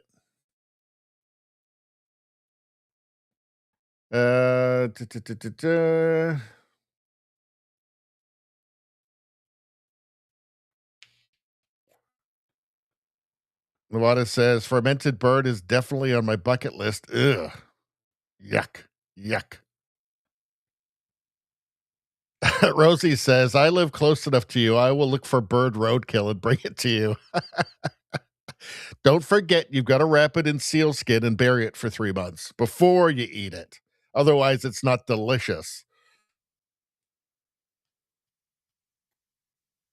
Nevada says, tankers to the Gulf of America much cheaper. Is it really cheaper than a pipeline? Is it cheaper than a pipeline? Doesn't seem like it. Like, why would it be cheaper? Because I guess there's the initial cost of the pipeline, but I imagine that pays for itself fairly quickly. I don't know. Maybe you're right. I don't know.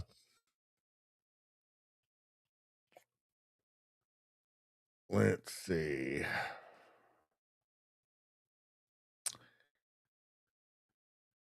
Let's see. All right, let's take a look at the lineup in Millet last night from Spambot. Hold on. One moment. He's not going to give up. Spam's not going to give up. Let's just give him what he wants. Let's give the baby his bottle. Here we go. So let's see. Rise of Alberta happening now. Millet, Alberta joins the surge as lines stretch for blocks to sign the independence petition. All right. Right on!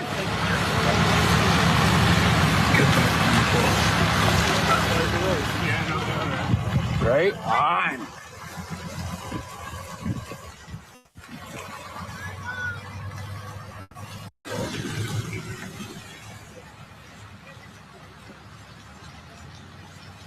Right on. I think the amount of support is being underestimated. Oh shit. Hold on a second. Accidentally just got rid of a tab. Hold on. I think it's being underestimated. I'm not sure it's going to be as much as people are hoping for, because you got to consider the cities, right? Like, look at the lunatics that have been running Calgary for the last 15 years or something. Nenshi and then Gondek. I know you got the new one, Farkas. I guess we'll have to see what he ends up being like, but and like Edmonton is like NDP territory, right? So I don't know. It'd be interested to see. I think it'll be more than the naysayers are saying, but again, we're going to just have to wait and see.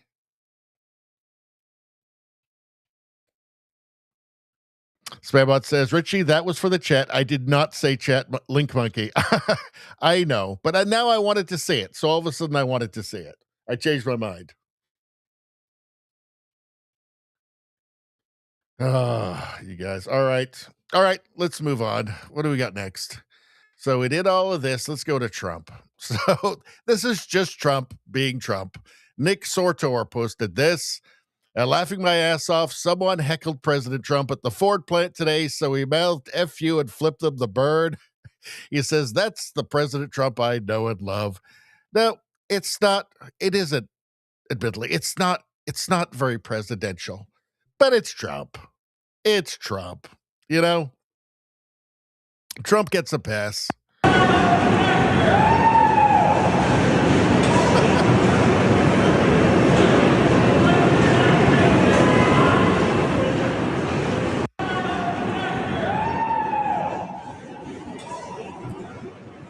I think the guy shouted like pedo protector or something like that. They're quite obsessed with that, the leftists. But there he is. Gives him the finger. Again, is it very presidential? There's slow motion. Not really, but it's Trump. You got to give Trump a pass on this. I mean, the left and leftist politicians have literally tried to completely destroy him and destroy his life and his family.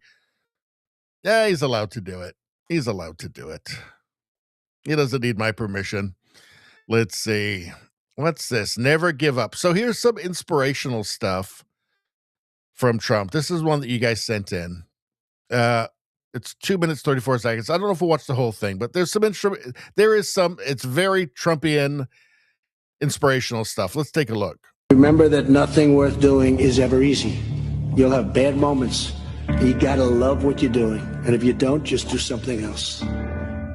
Keep standing up always for your values. Keep loving your country.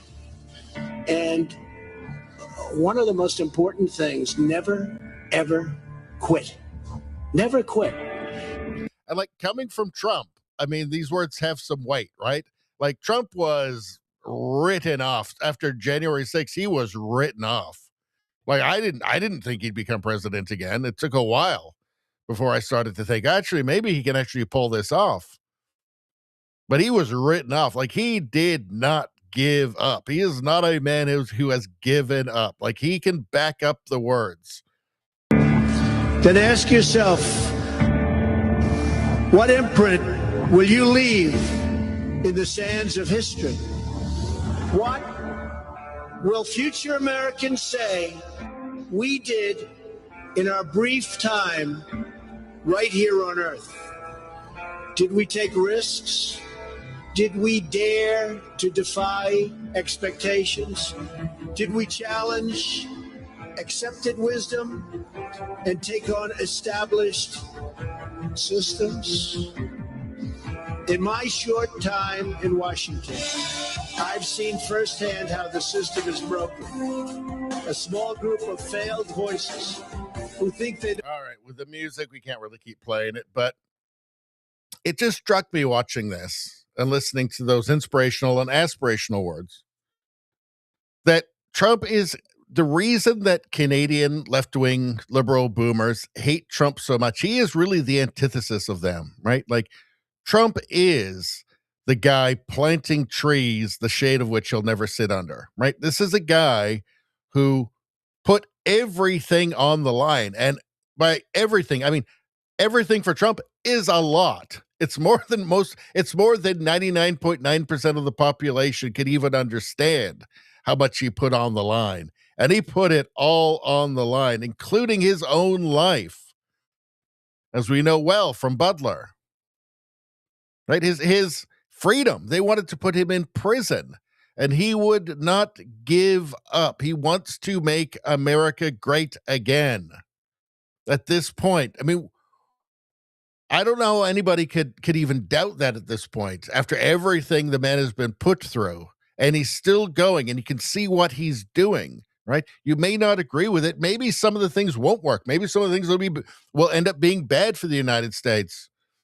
But he didn't get back into office and then just decide to kind of enjoy his time, put his feet up on the desk, and just play out the time and then gloat about being president again. No, he's doing stuff, risky stuff. And it's because he's trying to make America great again. He is the opposite. He is the nemesis of the selfish leftist boomer who will never plant a tree the shade of which they'll never enjoy. They would never even think of doing it. Right? They're in it for now. They're in it so that they don't. They're concerned about losing 5% of their home equity. Right? Maybe it'll affect that home equity loan, and maybe they won't be able to go on as many, riverboat cruises through fucking European rivers, through the Blue Danube or something. He's the opposite of that. I wonder if that's why they hate him so much. Because he's put everything on the line for the future. A future he won't see. Or he won't see much of it. Right? He's coming on 80 now. Like, he holds up a mirror to them and they see their own selfishness and nihilism. Anyway, it just crossed my mind. It just as we were just watching it together there. Let's move on. What are you guys saying? Let's see what you guys are saying. Izzy says he will go down in history as one of the best for the people. He does seem to genuinely care about the American people, American citizens, and the legacy of the United States and the continuing legacy of the United States. A radio streamer says Trump is the anti-Trugina. Or anti-Gina for short. So far, that is the chat of the evening. All right. He is the anti-Trugina, 100%. They say that Justin Trudeau, they call him Trugina because he's a man, but he's also a vagina. A vagina. Trugina. Let's see. Izzy says the left just looks nuts through this all. Wish I could see a history book from 100 years from now. If there's still sanity in the world, if it's not just one big globalist, 1984 style globalist prison camp, he will be seen as a great figure. Macross says, if the people don't wake up, all of this is going to be nothing but a spit in the wind. Well, that's it. The Democrats, the leftists in every Western country, they're willing to go all the way with their dystopian plans, right? They're ready. They're ready to erase anything good that happens, that any kind of rebel, any rogue politician is able to achieve. They are ready to destroy it and erase it all in a second.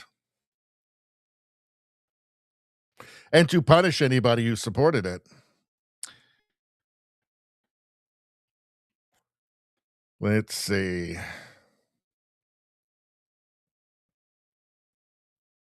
Trudeau Survivor says DeSantis was polling higher for a while after January 6th. Who else was looking to challenge Trump during that time? Pence and Nikki Haley. Anyone else? Not really. Look, I've always liked DeSantis, and I think he would make a good president at some point, but he ain't Trump. There just is no other Trump. He's a singular figure for the United States, and I think globally. Let's see. Spambot says Carney and the rest will be eviscerated. Spambot says, Richie, I'm predicting there's going to be a hammer dropped on the oligarchs in Davos next week. Ooh, that'll be interesting. I'm sure Carney will be there, right? Well, Trudeau's going to be there giving a little speech about globalism, how great globalism is. Let's see. So that'll be interesting. That's a good point.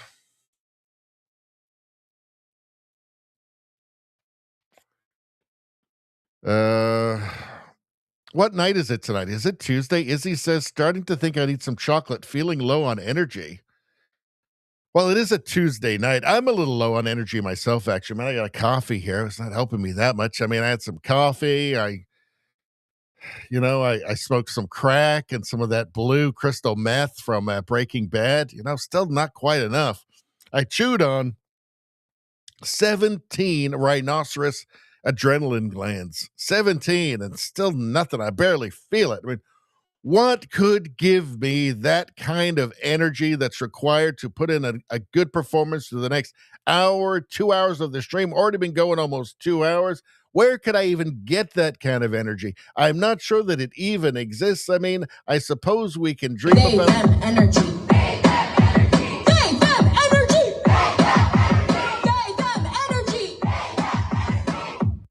and Teapot. Yeah. Now I'm roaring. Now I'm on the trolley. They them energy. It's the only thing that'll do. If they could just bottle that, and if you could keep it down, my God, you'd make a fortune. That they them energy. I still don't think they're sending their best representative, their best salesperson, though. I gotta say, it's Tuesday. We lost Spambot. Spambot, it's Tuesday. It's Tuesday. We're allowed to do it on Tuesday. He just hates it so much. Oh, well, have a good night, Spambot. All right. All right, what else do we got? Streamer says DeSantis. Hold on, let's go back. Let's go here. Radio Streamer says DeSantis, there's only fine if he's actually DeSantis. Towards the end, he was listening to advisors, and it shows that concerns me. Well, like, there is only one Trump, right? Trump just doesn't listen to anybody. He just does his own thing, and I think that's a good thing. But there's very few people. Again, he's a singular figure, Trump. You can't expect other people to be him.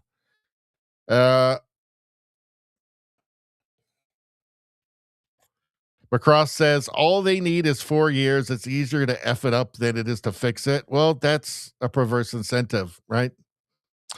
Let's see.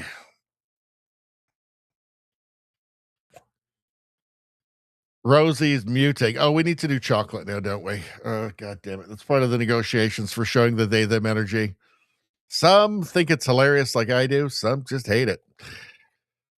Some are so disgusted by it, but I like it. I think it's hilarious. I think it's the funniest thing I've ever seen. It's just so absurd, right? They, them energy. It's just this morbidly obese woman on a stage, just as if it all makes sense. I don't know. I find it hilarious. Chocolat. That's the deal. I show they, them energy, then I got to show chocolat. Let's see. Sometimes they show weird things when I just type in chocolat. What do we got? So for some reason they show her. Who is that? Is that Lori Lightfoot or is that Karen? That's Karen Bass, right? Mayor of LA. Chocolate Rain guy is mayor of LA. May have been a mistake. So what's this? Now isn't she from Juno News? I think. Anyway, she's good, but why is that? Like, we just want to see a bear. I typed in chocolate. All right. So was any actual chocolate going to come up here? There we go. Chocolate chip cookies. Come on, algorithm. There we go. Finally, some chocolate chip cookies. This will have to do. All right, there we go. Mixing it up. Very nice. There you go. Let's go. How long is this? A minute. Well, let's just get to the good part. There we go. Look at that. Those look delicious. Moist, delicious, chewy, lots of chocolate chips. What is the point in even making chocolate chip cookies if there's like three chocolate chips in it? I mean, that's the whole point is they're supposed chocolate chip cookies. I hate it when they cheap out. All right. Let's see.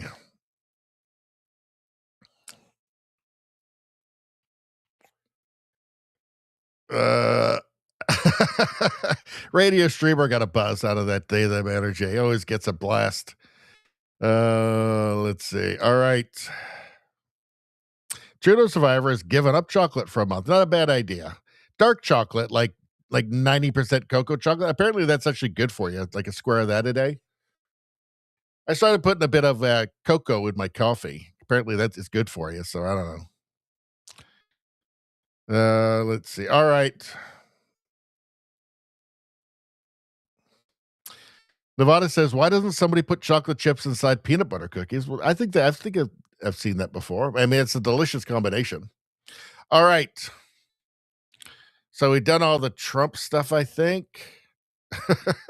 This was funny. We looked at this one. This is from Christmas Eve. Merry Christmas to all, including the radical left scum that is doing everything possible to destroy our beautiful country, but are failing badly. The radical left scum. Only Trump. Let's see. All right. Triple Survivor says it's hard to eat just one square. Well, the thing is, it's like that pure cocoa, unsweetened chocolate. It's not that good. So it's actually not that hard if you get the real stuff. Let's see. Elon Musk says it's much higher. What's he talking about? He reposted this from Benny Johnson. The lowest estimate for yearly U.S. fraud tops $521 billion. That's like more than the GDP of countries, like entire countries. All right, let's take a look. Here's a clip from Fox News. Let's see. Nationwide, and it's considered that even that number you're seeing there, $233 to $521 billion a year, that's probably on the low end, that it's actually much higher because that just comes from a small number of federal agencies that actually report improper payments.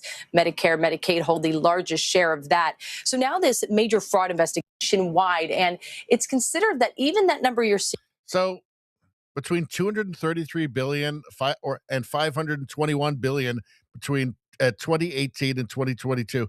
Unbelievable, just for fraud. And they're saying this is probably on the low side. Elon Musk says it's much higher, and he would know through Doge. I mean, he's seen all of the fraud. So, I mean, it's just astonishing. It's not sustainable, obviously. It's really weird. It's really weird how, you have one side of the political spectrum in the United States that just doesn't care about reality. Like, the level of the national debt is not sustainable. I think pretty much all economists agree on that, right? Like, they have to do something about that. But the left refuses to do anything about fraud because fraud is how they manipulate the electoral process. So they'd literally rather burn the country to the ground. Amazing. It makes you wonder, without all of the fraud, without all of the government services to illegal aliens, which affects, how many congressional districts there are.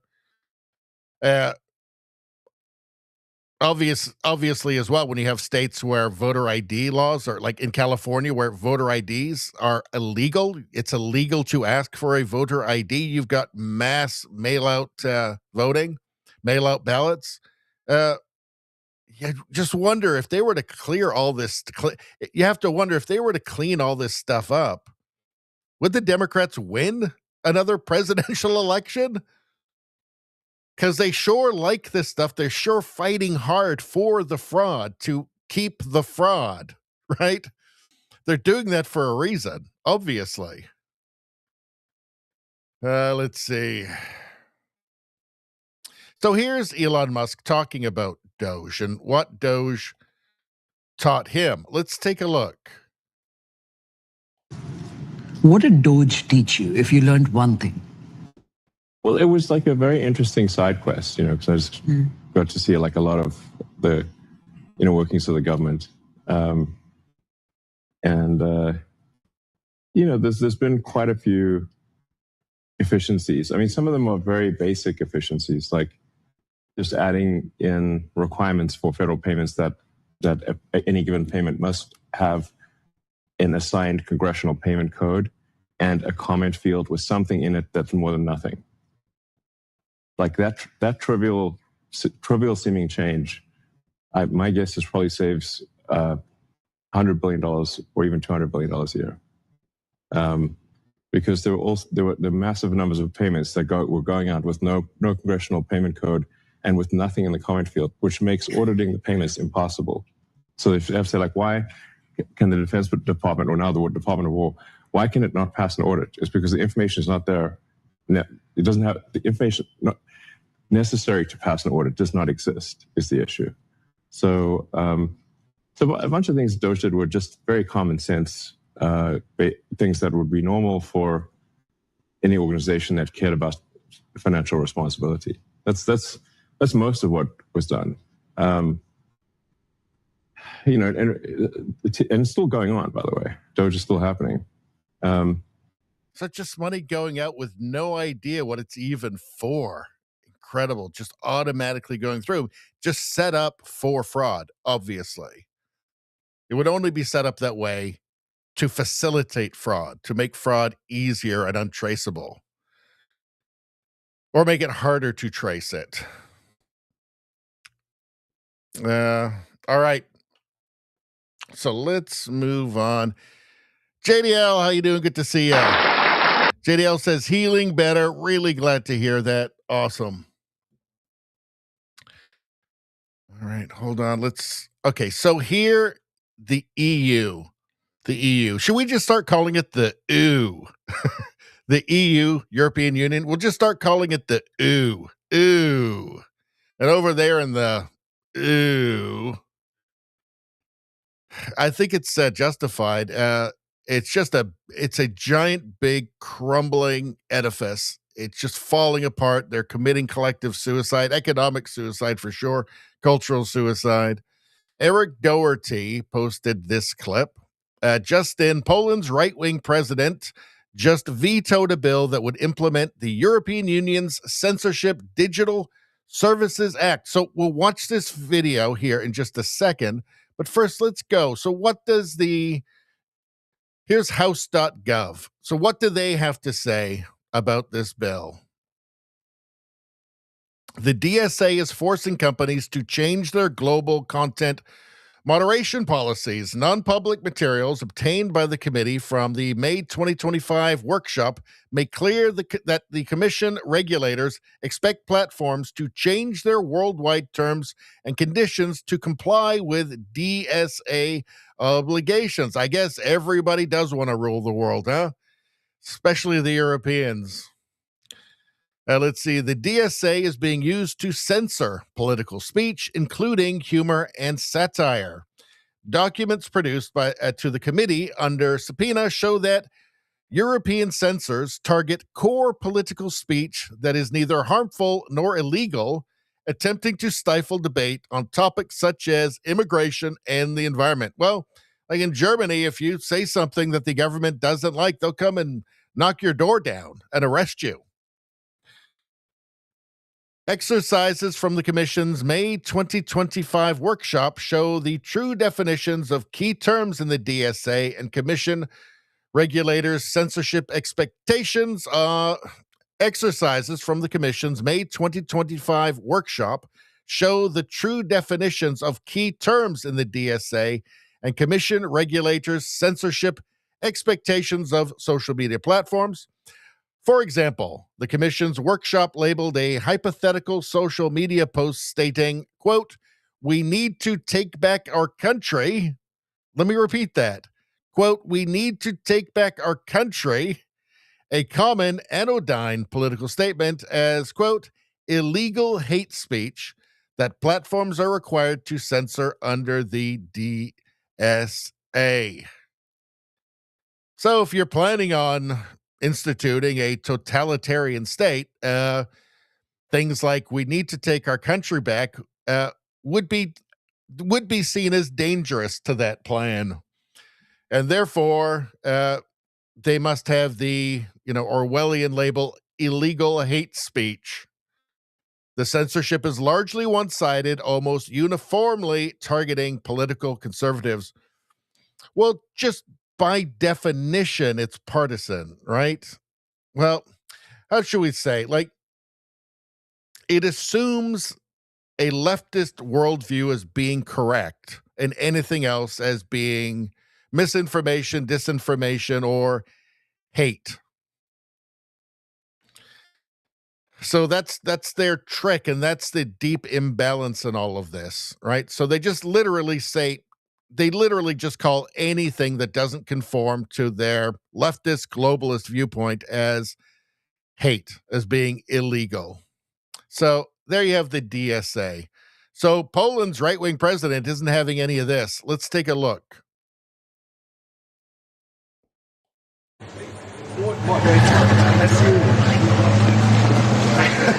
Thank you very much.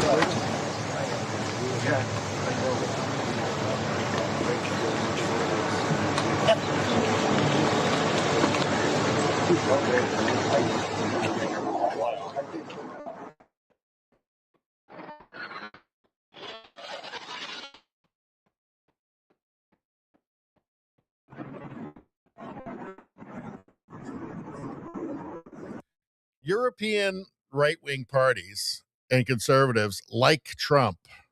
They like Trump. He is that shining city on the hill to them, right?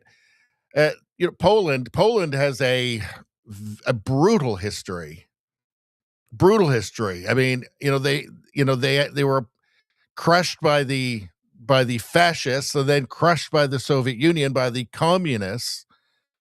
They've been through it all. They're not naive politically, or they shouldn't be in any case. But there's certainly lots of people there, and politicians like him, that are not naive to history and to the future and to the consequences of ideology. And those ones, people like him, they like Trump, right? Like Hungary, right? Like Orban. He likes Trump. He understands where Trump's coming from and what Trump is trying to prevent in his own country, and what he doesn't want to see happen in Europe or anywhere. Let's see.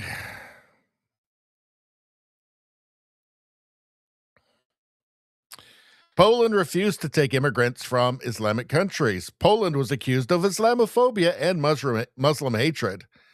Today, Poland is safe and their citizens are living peacefully. Poland has no street riots and rallies in support of terrorist Hamas. Yeah, Hungary is the same as well. Funny how they don't have the problems that are emerging in all the countries that did take in all of those immigrants. Weird. It's almost like these things have consequences. All right. All right, let's move on.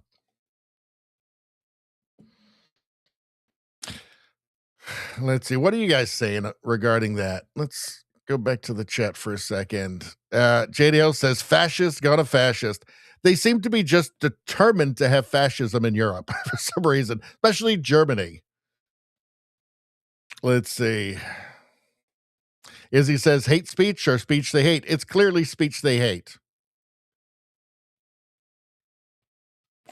Izzy says they believe their side is fighting for justice, and so anything they do is justified. I think it's beyond that now. I think they're just fighting for power. Let's see. All right.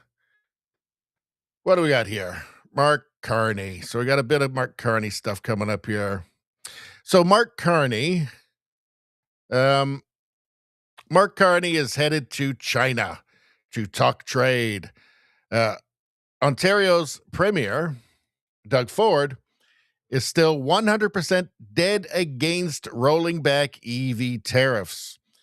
Doug Ford says reduction of tariffs on Chinese-made electric vehicles is a bad idea. So while the Canadian media is obsessed with Trump tariffs, China levied even worse tariffs.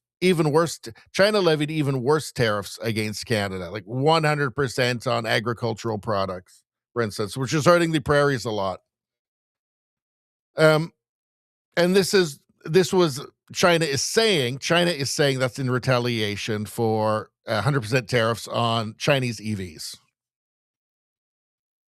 Now, it's a bit of a sticky situation, but Canada's trade with China is dwarfed by our trade with the United States. So the fact that, it's 80% plus of Canada's trade is with the United States, it always has to be at the forefront of everybody's mind when talking about this stuff. That is not going to be replaced. It is so easy for us to trade with the United States, just logistically. I mean, big border, all those roads and railways and stuff, like it's super helpful for trade. Makes it a lot easier, right? That anybody who's thinking that, Carney's going to, Carney's trips to wherever, Carney's trips around the world to sign agreements to talk about agreeing in the future is going to make up for that trade with the U.S. is totally insane. Now, trade with China is still important, right? It's hurt our agricultural sector. It's hurt our agricultural sector a lot, actually. So something going to China and trying to work something out is good. But the EV thing, if that's what they're going to be talking about, and if Carney is intending to move on the EV thing, that is going to enrage Trump. It's going to be bad for Canadians because they're junk. They literally, this has happened more than once, where these Chinese EVs will just lock you in the car and then self-combust. They'll just light on fire and burn you to death, incinerate you in the car. They can be controlled from China. They're a national security threat.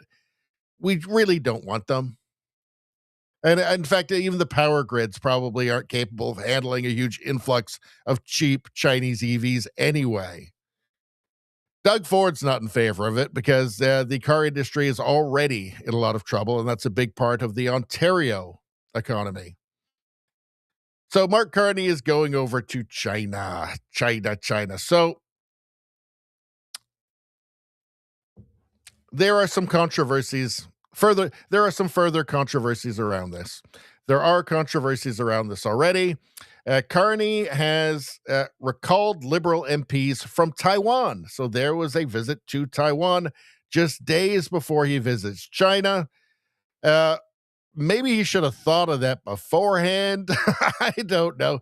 He doesn't seem to really know what the hell's going on, even with his own party. Now, there are conservatives that are there that are refusing to leave, and good for them.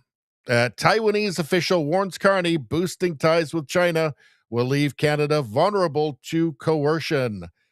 Yes, you don't want to be in bed with China. You want to be in bed with China as little as possible. It's a totalitarian state. It's like a neo-fascist state. They don't have Canada's best interest in mind. Melissa L.M. Rogers here posted, wow, knowing that Taiwanese officials have expressed concern about Carney's approach to China in the past, Carney, for no reason at all, recalls Liberal MPs from Taiwan prior to his arrival in China. Carney is likely just following orders now. Buckle up. So this was from November 22nd, 2025. The warning from Taiwan. This one, January 12th, 2026. Let's see. So, on top of this, Trump has announced that the U.S. doesn't need the USMCA, or Cusma, as it's called in Canada. Carney took too long to negotiate. This is from Mario Zelaya. Canada, you bet on the wrong horse. Carney was never the right man for the job. Now we pay the price. Trump says USMCA is irrelevant for us. Well, the negotiations are happening in 2026. It doesn't sound like Trump cares very much. Now,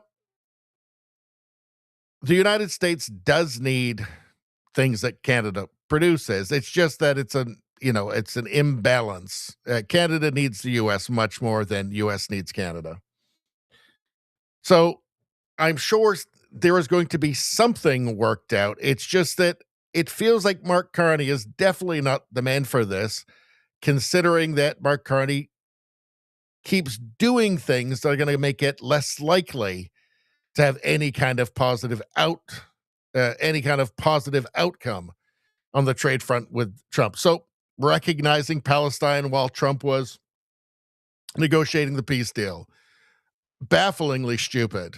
I mean, I can't think of any reason you would do that unless he has literally no idea what's happening in the world. He's not paying attention. He's not paying attention to what Trump's doing. I don't know, bafflingly stupid. Obviously, that was not going to go over well. You had him okaying Doug Ford's ridiculous Reagan ad down in the States. Again, bafflingly stupid. I mean, anybody would know what the response to that would be. It's not going to go over well. I don't think Kearney wants a deal. This isn't going to go over well. Certainly, anything on the EVs is going to enrage the Americans.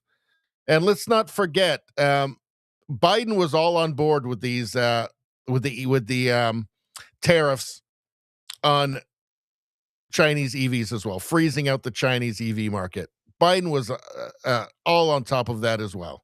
So it's not just a Trump thing. So again, none of this is looking good. It looks like Kearney doesn't actually want to deal. It looks like he wants to play politics and use it as a hammer, the Trump hatred as a hammer against the conservatives in a spring election. National Post published this: floor crossing MP Michael Ma to join Kearney on first trip to China. So the conservative MP in his first term, who just months after being elected a conservative, just changes his mind. The guy who had excoriated Kearney and the liberals just suddenly, a few days later, changes his mind and decides, oh, now he wants to be a liberal, and that's Kearney's the man. He's going to China with Kearney. Michael Ma has deep connections to the Chinese government. It looks very much like he was a plant. It just looks terrible that Kearney takes him with him. It just looks awful. It looks unbelievably corrupt. It makes the floor crossing of Michael Ma look just an order of magnitude more corrupt than it already did look. It's just shocking. It's like Kearney just doesn't care. Let's see. Former Canadian diplomat in China, Charles Burton, on CTV before Kearney's China trip. Let's hear what he has to say. This was posted by CBC Watcher. Let's take a look. That these EVs are like spy machines on wheels with all the data that they're able to gather. So I think it's unlikely that the EVs are a major national security threat. I mean, but we'll have to see. We'll have to see. That will do that. Premier Ford has suggested that he would encourage Chinese manufacture of EVs in Ontario. I'm not sure that solves the problem. Interesting. Based on your experience, what have diplomats been doing behind the scenes to lay the groundwork to repair ties as this visit is upon us? Well, I think that certainly we've eased down on a lot of our non-trade concerns. So Canada has been, compared to other major industrialized countries, muted on issues like Hong Kong, particularly Jimmy Lai, the Hong Kong publisher who has been subject to horrible detention for quite a long time, a man whose family is in Canada and who would settle most likely in Niagara-on-the-Lake and Taiwan exercises. And we haven't acted on the June 2024 Bill C-70, which called for establishment of a Foreign Influence Transparency Commissioner and a Foreign Influence Transparency Registry, nor have we really done anything about what we learned in the Ogg Commission with regard to Chinese influence operations, harassment of people inside China, has issued quite a strong letter. Yeah, Kearney loves China already, right? It appears that Kearney spent more time in China than Canada before he became prime minister. He was constantly over there. Just months before he became prime minister, he secured a $250 million. He secured a $250 million loan for Brookfield from a Chinese state bank, right? So a large loan like that from a Chinese state bank, the okay on that comes from upstairs. So clearly China saw that as in its national interest, or maybe its national security interest, to give that loan to Mark Carney and Brookfield. It all just stinks, does it not? I can't believe that man got elected prime minister. It's just unbelievable. All right, so here's CBC Watcher posting this clip. So this is the CBC. Let's see if there's something interesting here. If it's just cheerleading or if there's something else. Let's take a look. I want to talk to you about this, the trade aspects of this. I mean, are there specific areas that these talks should focus on, such as Canada easing tariffs on electric cars or China lowering tariffs on Canadian farm goods like canola oil and peas? What do you think is realistically feasible in terms of the trade deal? Well, let me first start by saying that I think this is a fundamental mistake by the Prime Minister in making this trip to try to set a new strategic partnership, I believe is the term that he's using. I think it puts us in a very dangerous position in terms of our conversations with the U.S., who has been very explicit about their desire to isolate China in many ways. Their new Silk Road policy, which has been detrimental to many developing nations across the world, exploiting their rare earth metals, their ability to basically indenture labor through many of their policies, including building ports where they basically hold countries hostage for revenue dollars coming out of that. This is highly problematic. I don't think necessarily that the Chinese government, that is an authoritarian government for all intents and purposes, can be trusted in negotiating fair trade deals with Canada. And I think that there will be lots of promises that will be made to the Canadian government in their visit to China this time. And I think very little of them will be followed through on because China has one goal here, and that's defending and protecting their economy and promoting their economy. And their priorities have nothing to do with those of Canadians. So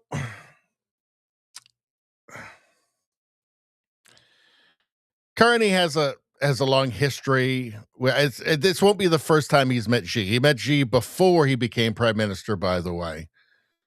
So obviously this is going to anger the United States, who, we know we know that Trump's we know that Trump's national security strategy is like a neo-Monroe doctrine where the Western Hemisphere is the United States. They control that. Nobody else messes around. Well, nobody else messes around. Nobody tries to extend their influence into the Western Hemisphere. That is what Trump is saying. We've seen with Venezuela, right? A playground for Iran and China and Russia. This is not going to go over very well. It makes me wonder if Mark Carney actually really does, beyond just using Trump for political gain, hatred of Trump in Canada for political gain in a spring election this year. If also just on top of that, this favors his, isolating from the United States intentionally, regardless of what damage it does to the Canadian economy, furthers his net zero goals, because Trump is obviously not interested in any of the net zero stuff, the carbon credits, the carbon capture, any of the stuff that Carney has been and is financially tied into. Let's not forget Carney was the UN climate finance envoy, right? GFANZ, the global, the Glasgow Financial Alliance for Net Zero. Let's not forget his ESG fund at Brookfield. He may see it as just being, again, beneficial for his net zero finance goals, his personal goals. One thing that is certain is that he has not achieved the thing he was elected to achieve, that people thought they were electing him for, which was to get a deal with the United States, which is crucial for Canada's economy. That hasn't happened. Whether it's incompetence on his part or whether it's intentional, it hardly matters at this point. It's just bad for Canada. All right. Let's see. All right, so there's that. Greenland. Nevada's been waiting patiently for this. Let's actually go to the chat first, though, very quickly.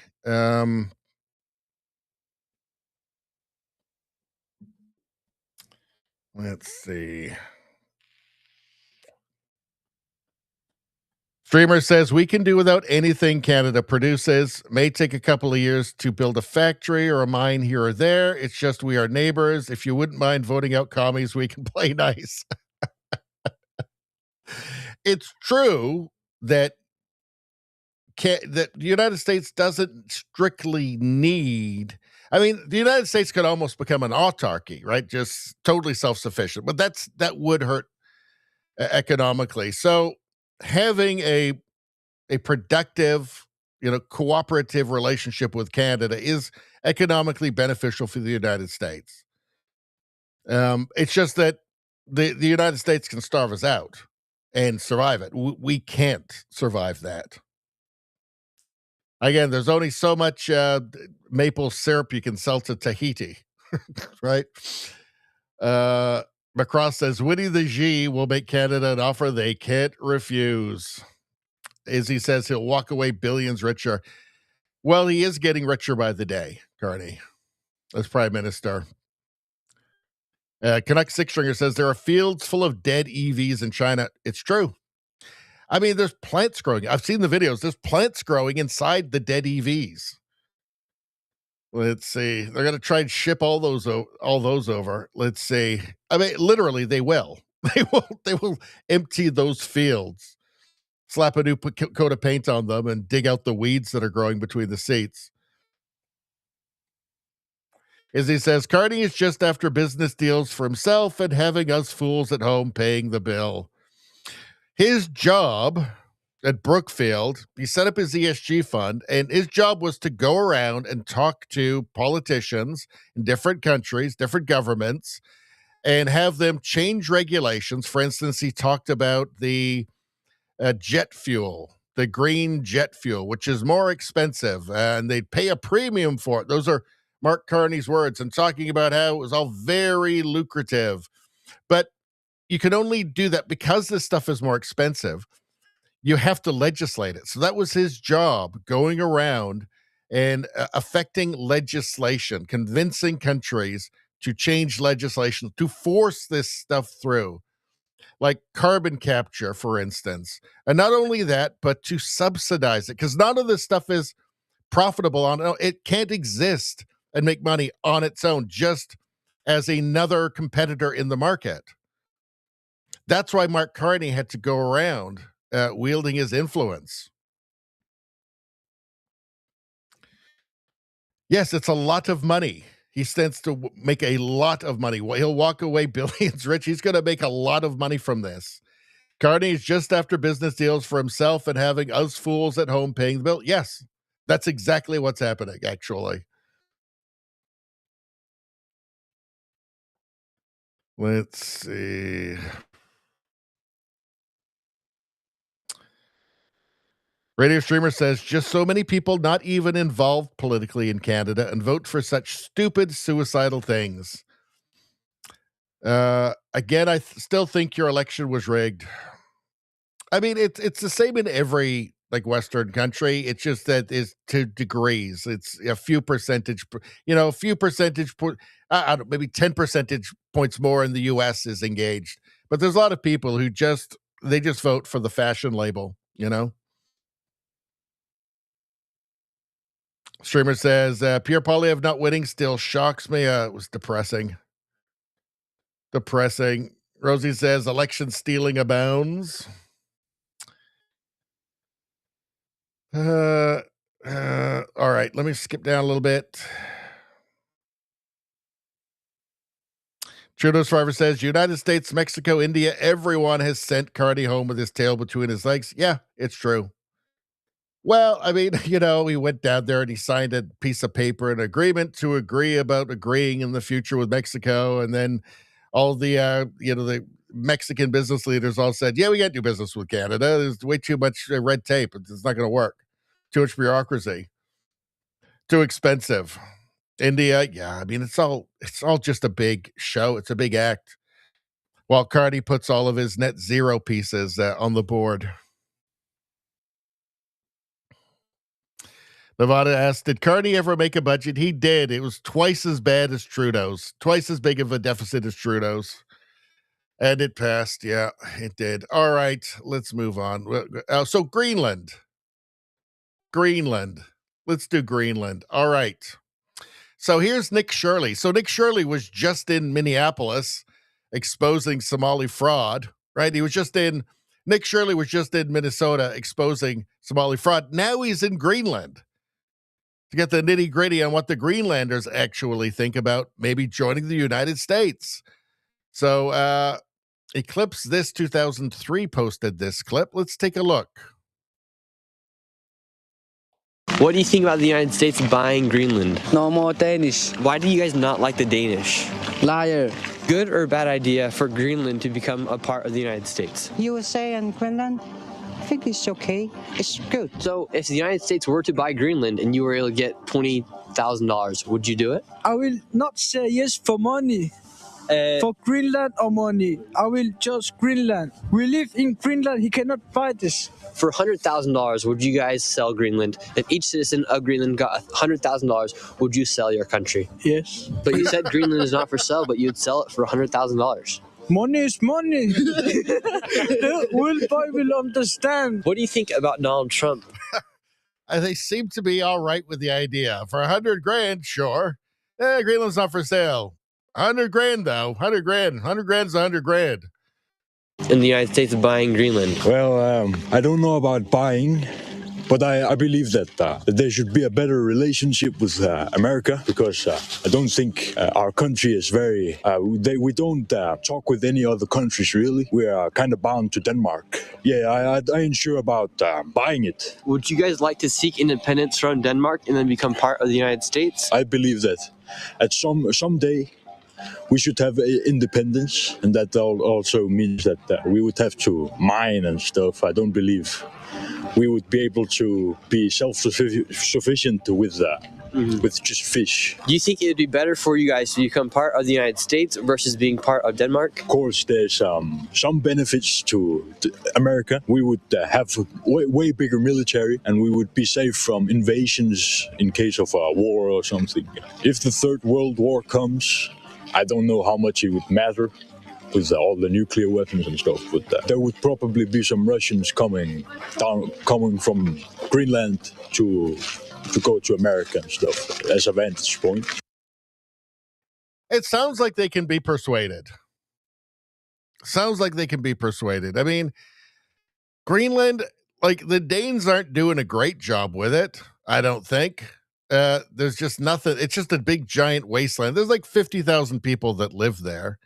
There's just like ice and rocks and I guess like fermented fish. And that's pretty much it.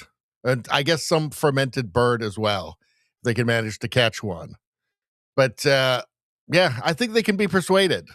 They don't seem to be that against it.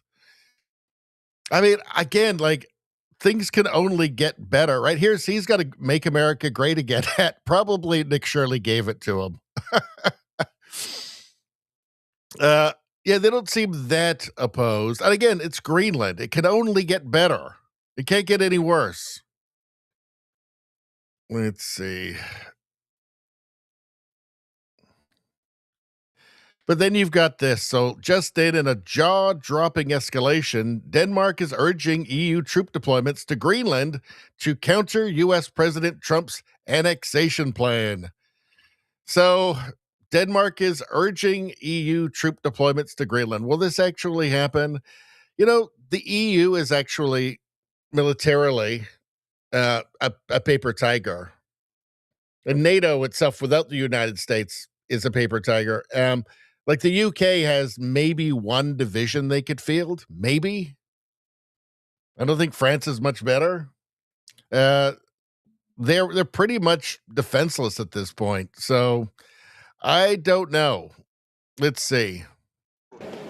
We need to step up. In Europe, we need a stronger and a more resolute Europe standing increasingly in So this is the Danish Prime Minister. its own right, capable of defending and promoting Europe and the European interest. We need to. Will it work? Will it work? I think Trump's just going to buy Greenland. I think it's just way easier for everybody. think eventually they're just going to say, all right, you can have it. Europe is moving troops into Greenland right after President Trump said the quiet part out loud. President Trump warned the world that Greenland is a U.S. national security asset. So let's hear this. Thinking of getting people in Greenland to get them on board with a possible U.S. I'm not talking about money for Greenland yet. I might talk about that.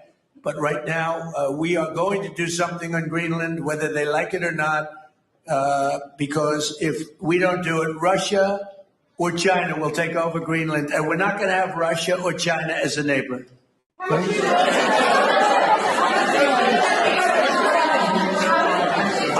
would like to make a deal, the easy way, but if we don't do it the easy way, we're going to do it the hard way.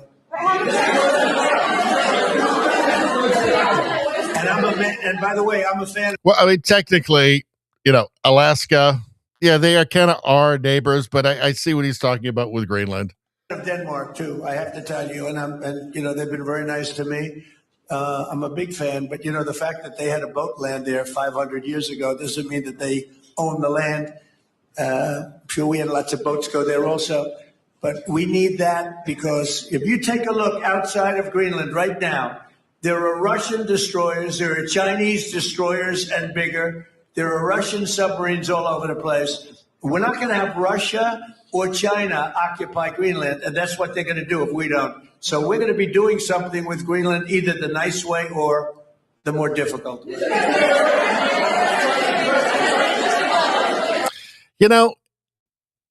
With Trump, he says things that sound impossible.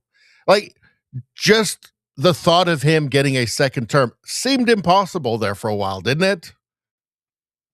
But he did it. He says things that seem impossible, and then he gets it, right? I think he's going to get Greenland. I think he's going to work something out. I don't think he's going to invade. I think he's going to work something out. I think he's going to buy Greenland. I think he's going to put the screws to the EU, and he's going to force them to just agree and then force Denmark to agree. And I think he's just going to get it. I think it's just going to happen.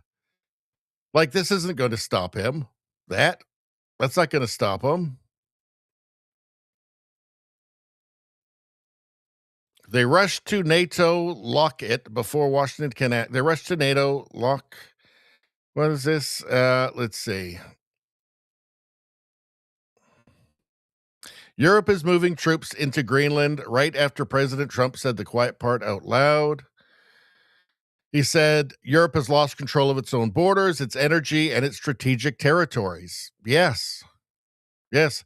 Europe is a mess. You've got NATO, which rolls out the red carpet for the U.S., and then you've got the EU, which hates the U.S. So Europe is talking out of both sides of its mouth constantly. And it's true that your typical Europeans do hate the United States. Certainly every single leftist does, right? But that's a popular sentiment in Europe. Now, Britain, Germany, and France are reportedly holding talks about deploying forces to Greenland. This is not a coincidence. That is containment. Greenland controls Arctic shipping lanes, U.S. missile warning systems, rare earth minerals needed for AI weapons and satellites, the northern gate of North America. So it is a national security concern. It should be a national security concern for Europe, but it doesn't. I mean, Europe, again, is falling to pieces. Can they be trusted with anything at this point? Trump is right to tell Europe, the EU, that it's falling apart, that it's not pulling, that it's destroying itself essentially, that it simply cannot be trusted. So I think he's obviously, I mean, at first it was a joke, right? Everybody was joking about Greenland. He's going to get Greenland. He wasn't joking, and I think he's going to get it.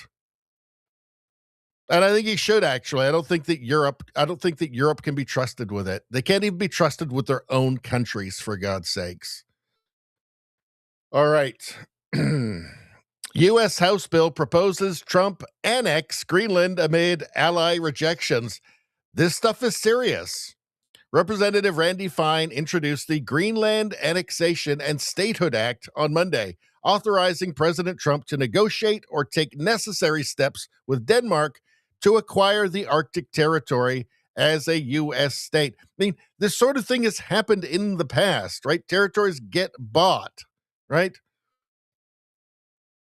The bill highlights strategic trade routes, rare minerals, and defense against Russia and China, reviving Trump's 2019 interest voiced last week on Air Force One.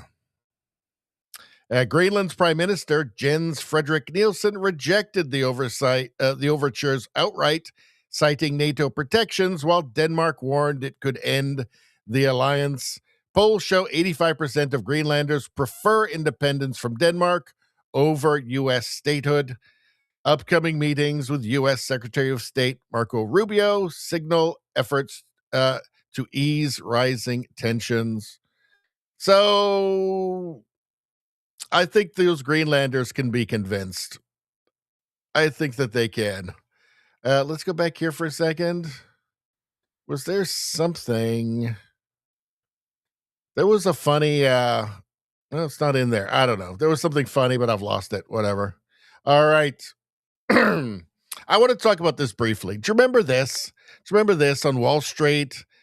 The lefties put up this statue of the little girl standing up to the bull. Well, what is she doing here? Right? I guess it's supposed to be a defiant feminist statement and you got to let more women take over Wall Street or something. But she's literally blocking a bull market. I mean, that's what the bull stands for, bull market. She's stopping Wall Street from making money in this. They thought this was a good idea. This is why leftists shouldn't be in control of anything. They don't understand the things they want to run. Like, this is actually idiotic. This is bad, right? This is bad. Not good. Let's see. Lucky McGee posted this. The neat thing about art is that it is often seen from different perspective. Let's see. The artist of Fearless Girl intended it to send a message about workplace gender diversity and encourage companies on Wall Street to recruit women to their boards. The plaque below the statue stated, "Know the power of women in leadership. She makes a difference." Well, the difference she's making is stopping Wall Street from making money. From a more realistic perspective, it is a monument to the suicidal hubris of modern women and their inability to discern their actual abilities versus their inflated egos. Yes. And also, it's just pure ignorance here. The promise is to prevent a profit. Good. Nice work. Nice work. There's a couple of AI things here. Oh, dear. Oh, no. Oh, no. Yikes.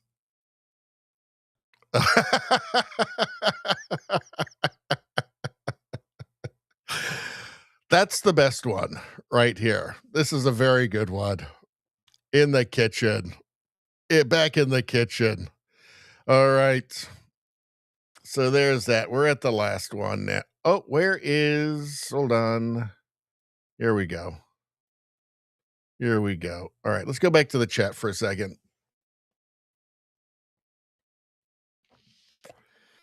Let's see.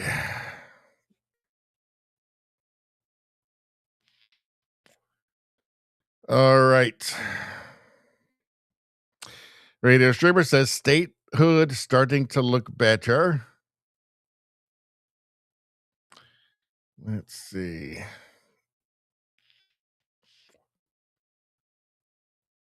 Radio Streamer says, I think this is around at Greenland, an invasion of Greenland. I think we should all place bets on how long fighting European forces will take. I'll go first, 3 days. It obviously would never actually come to that because of what you just wrote in the chat. They know it.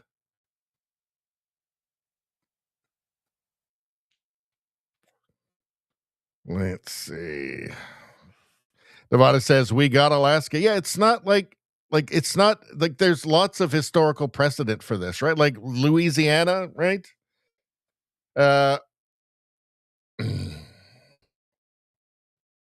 Nevada says Greenland next, then Alberta or Mexico. Well, I think Alberta wants to be its own country. I don't think it wants to be a part of the States, but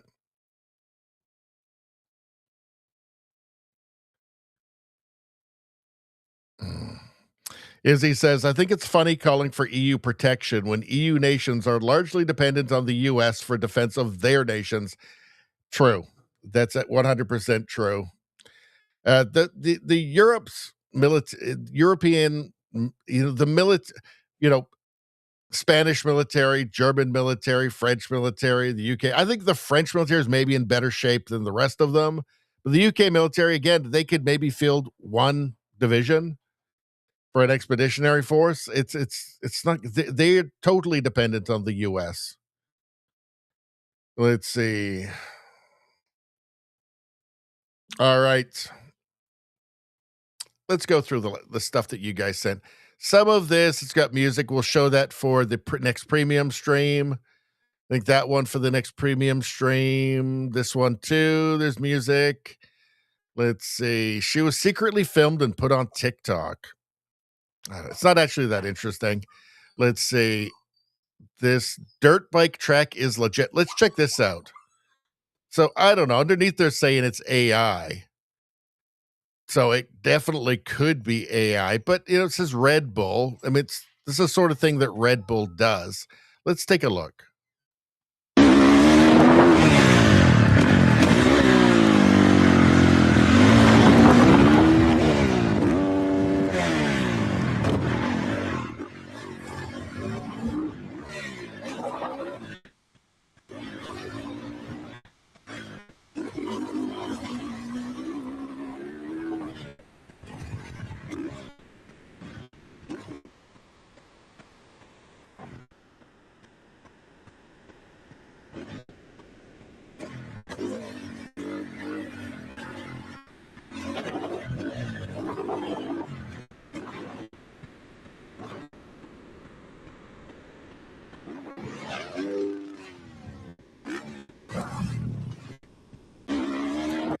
I don't know. I mean, that a drone following, I think it's believable. I mean, this is the sort of crazy stuff that, these kind of daredevils do. I think it's entirely possible. Izzy says, I'm going to go with AI. Rosie says, looks like a video game. So, yeah, I mean, I think you guys are probably right. Streamer says, I say AI, that last jump seemed wrong. Izzy says, video game like. What are they saying underneath? Let's see. This dirt bike track is legit. Do you know what? Let's ask Grok, actually. Let's see what Grok has to say. Is it legit?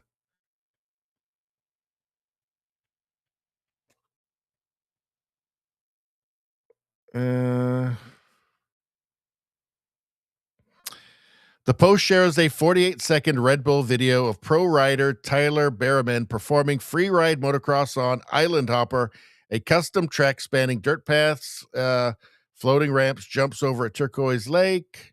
Released December 16th, 2025, the project reimagines traditional supercross. So it's real. I thought it was real.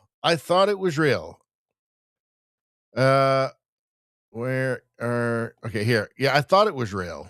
So it does look like it's real. I mean, it's consistent with the kind of stuff that, people were doing before AI in terms of just how impressive and scary and dangerous it is. All right. So let's get back. All right. So that stuff we're going to save. Let's see. Look at this. Little Dykes. That's that. What's Renee Good there? There's the wife. I should have had this in memes for the meme review, actually. Let's see. I'm never buying a box of ice cream cones without looking at the box to see where they were made again. Vince Langman. Yeah, this yellow liquid. It is poured into old equipment. That legendary waffle machine comes from the industrial. This is a famous ice cream cone factory in India. The cones made here are shipped worldwide. One of them might be in your hand right now. The process starts with an unusually bright yellow liquid. It is poured into old equipment. That legendary waffle machine comes from the industrial age. It has never been fully cleaned. Rust is carefully preserved. They call it character and history. An operator walks toward the machine. He works completely barefoot. The machine starts running. Heat rises almost instantly. Cones are pushed straight out. Finished cones fall onto the floor. They slide between grease and stains, then reach the collection area. This place is certified. At least that's what they claim. The operator squats quick. How many people a year die from eating those cones? I'm not being facetious there. Like, I'm sure somebody has died from eating those. There's some number of people every year just get horribly ill and then just die from eating those insanely unsanitary Indian ice cream cones. Gross. All right, let's move on. Time for Magic Monday. Kane Street Smarts posted this one. Let's take a look. It's in your bra. So some magicians will take a 20, they fold it super small, and they turn it into a dove. Pretty good, right? I don't do it like that, though. Thank you.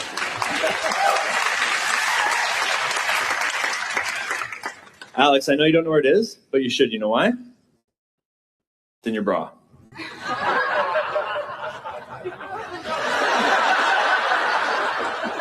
You get it or I get it. Somebody's got to get it. I don't know.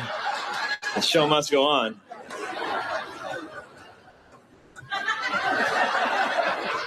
Yeah, it's left side, I think.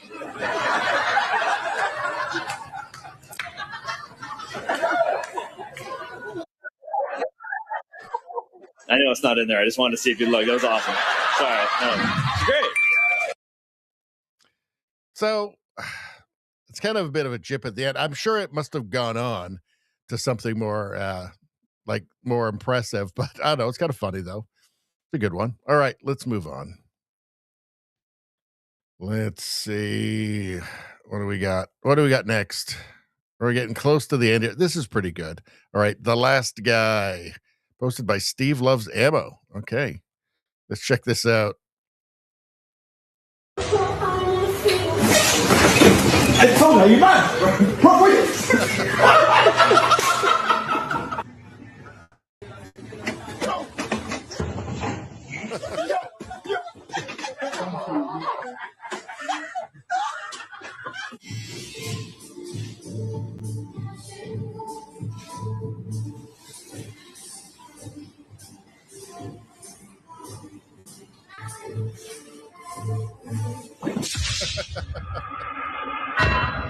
So I'm pretty sure this last part was scripted. I think that's fairly obvious, but it's funny though. All right, what else we got? Let's see. I'm the reason the Muslim men prefer goats. Oh dear. That's a rough one. That's tough. That's really tough. Yikes. You guys got to remind me that we've got to do a raid at the end of this. I got to do 5 of them for the month, and I've forgotten the other ones we've done so far.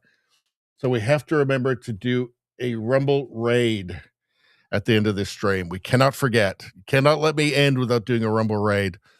All right, this one we got to save for the premium stream. This one as well. You tell me, is this AI or is this real life? So is it, hold on. Where is it? Is it? It's a total fabrication. Or? You're right. It's fact. All right, you tell me. What do you think of this? All right, let's start it. You picking my spot, huh? All right, stay as long as you like.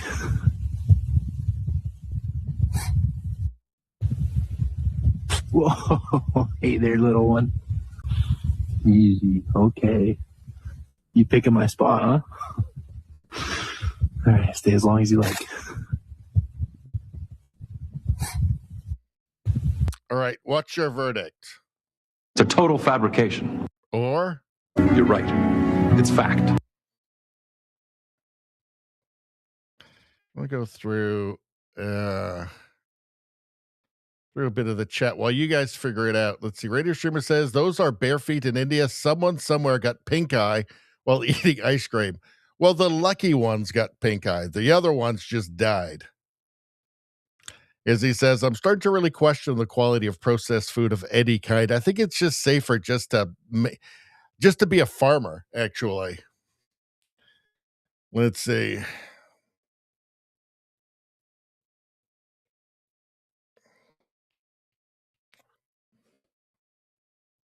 All right. So looks like the vote's read. Trudeau Survivor says AI. Radio Streamer says fake. Rosie says real. So 2 fake, 1 real. Izzy says could be real. So we'll count that as 2 reals. JJ Nevada says fact. So we got 3 reals, 2 fakes. Shall I reveal the truth to you? It's a total fabrication. Number 1 says it's a total fabrication, and number 1 is right. This video is AI generated. See audio distortion and the facial features of the photographer when he moves his head towards and away from the camera. Well, let's do that right now. Let's see. When he moves his head towards, let's see. I don't know. I don't really see anything that looks fake about that. Let's go through here slowly. I don't know. Anyway, it say it's fake, so I believe it. I believe X. Look at this. What the hell? I guess we can't do the sound, but it's only 10 seconds. We'll do it without the sound. So, is it a bad idea? I think it's a bad idea. Oh, and down it goes. It doesn't say anything about whether this is AI or not. I kind of feel like it's real for some reason. I've never seen a car sink so fast. It's almost as if it's not real. Oh. You know what? It's AI. Everything's AI. God damn it. AI ruined everything. How about this one? I think this one is real. These are all snow fails. Let's take a look.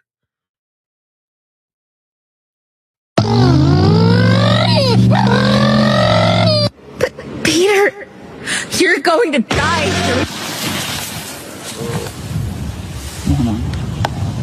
Zane!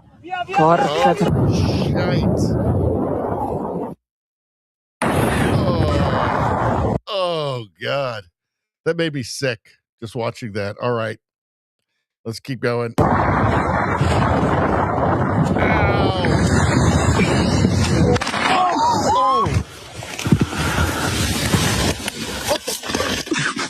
Who is going to do a big trick? Yeah, Wilhelm, you're killing it. In 5, 6, 7, 8, I am ready to give up.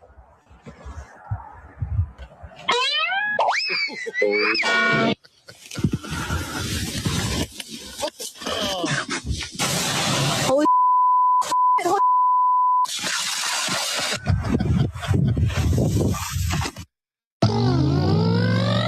I can't do anymore. I can't do anymore. I feel it personally when they crash. Ah, God. See, this here is so adorable. It's so adorable that it's heartbreaking. In a pet shelter, this kitten escapes his kennel to play with his puppy friend. So adorable. This is a palate cleanser after all that horrible news.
unbelievably adorable.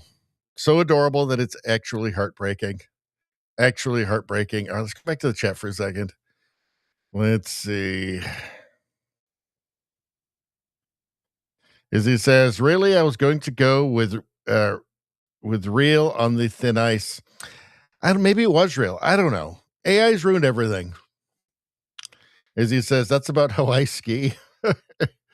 But I don't leave the buddy hill. He says, I used to be a decent skier when I was young, when I was a teenager, but I haven't skied, I think, since I was a teenager, actually.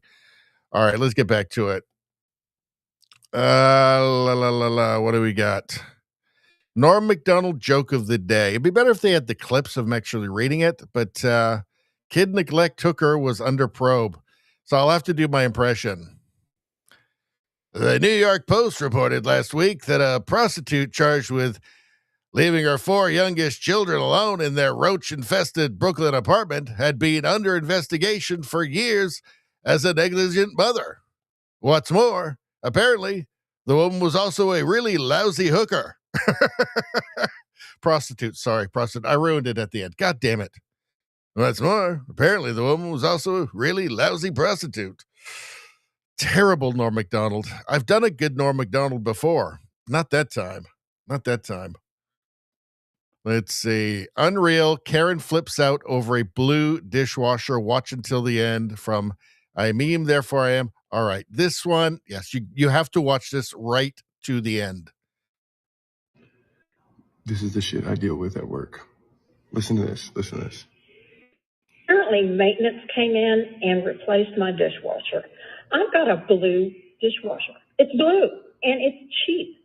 I want the dishwasher I had, the same model, and everything else in my kitchen is stainless steel, and I have a blue dishwasher? Oh, my God. I'm not happy. I want the dishwasher I had. I want it to work. And get this blue thing out of here. It doesn't match anything. Is this not considered a nice apartment? Are you going to start mix-matching my stuff now? I can't trust you to fix anything.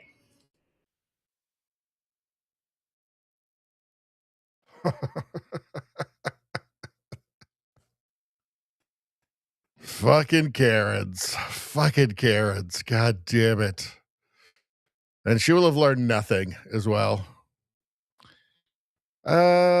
This one will save anything quick. I'm getting pretty tired, so we're just anything quick we'll do here. What's this here? Oh, this is funny. From Anti-Commie. I approve. Oh my God, this little boy's response. Okay, let's take a look. Elderly. What does elderly even mean? It's when you're old. You're not even old, Mama. But I got wrinkles. That doesn't mean you're old. I've got ankles. No, not ankles. Wrinkles. I got wrinkles. Look. Right here. And right here. That means I'm old. I got wrinkles on my balls.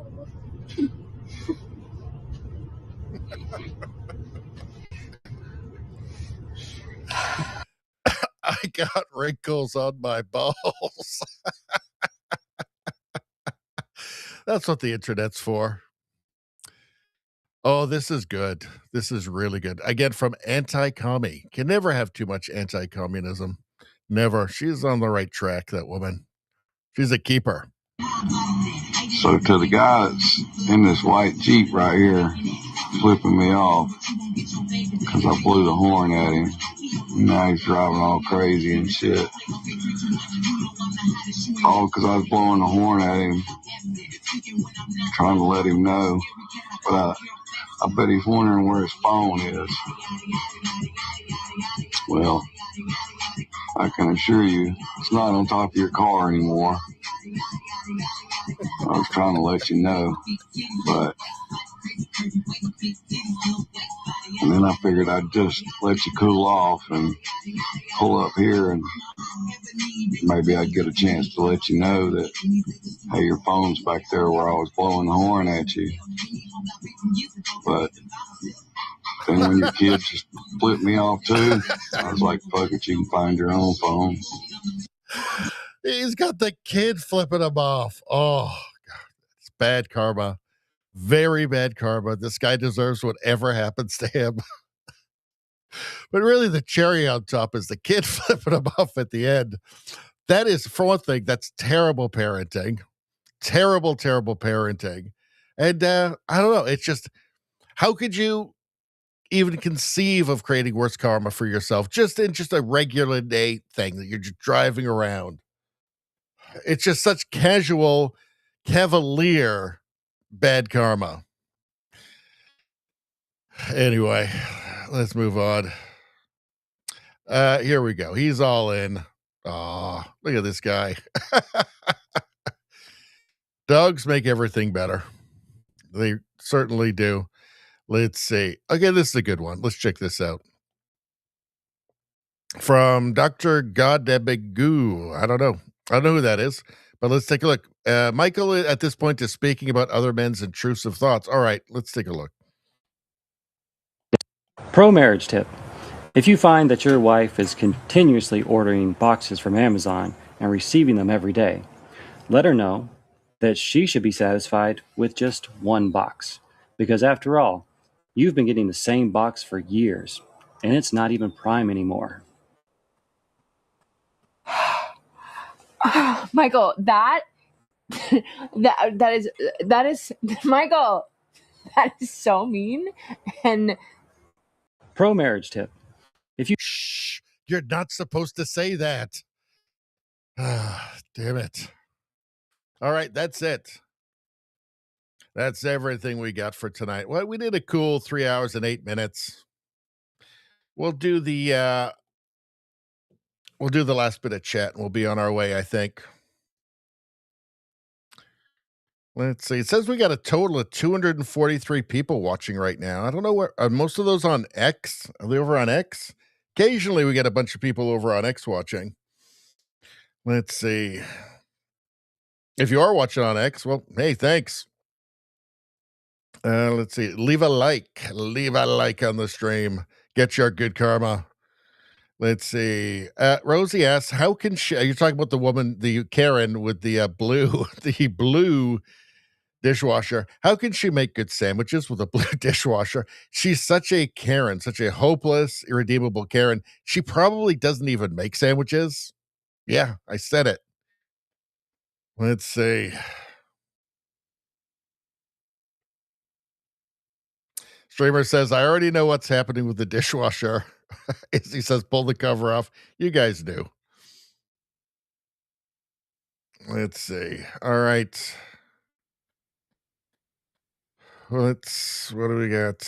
Were those Colorado tags Nevada asks?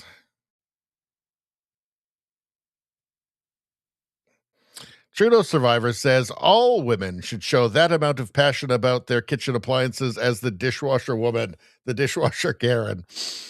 I guess so. I don't know. I guess I'll just go with that.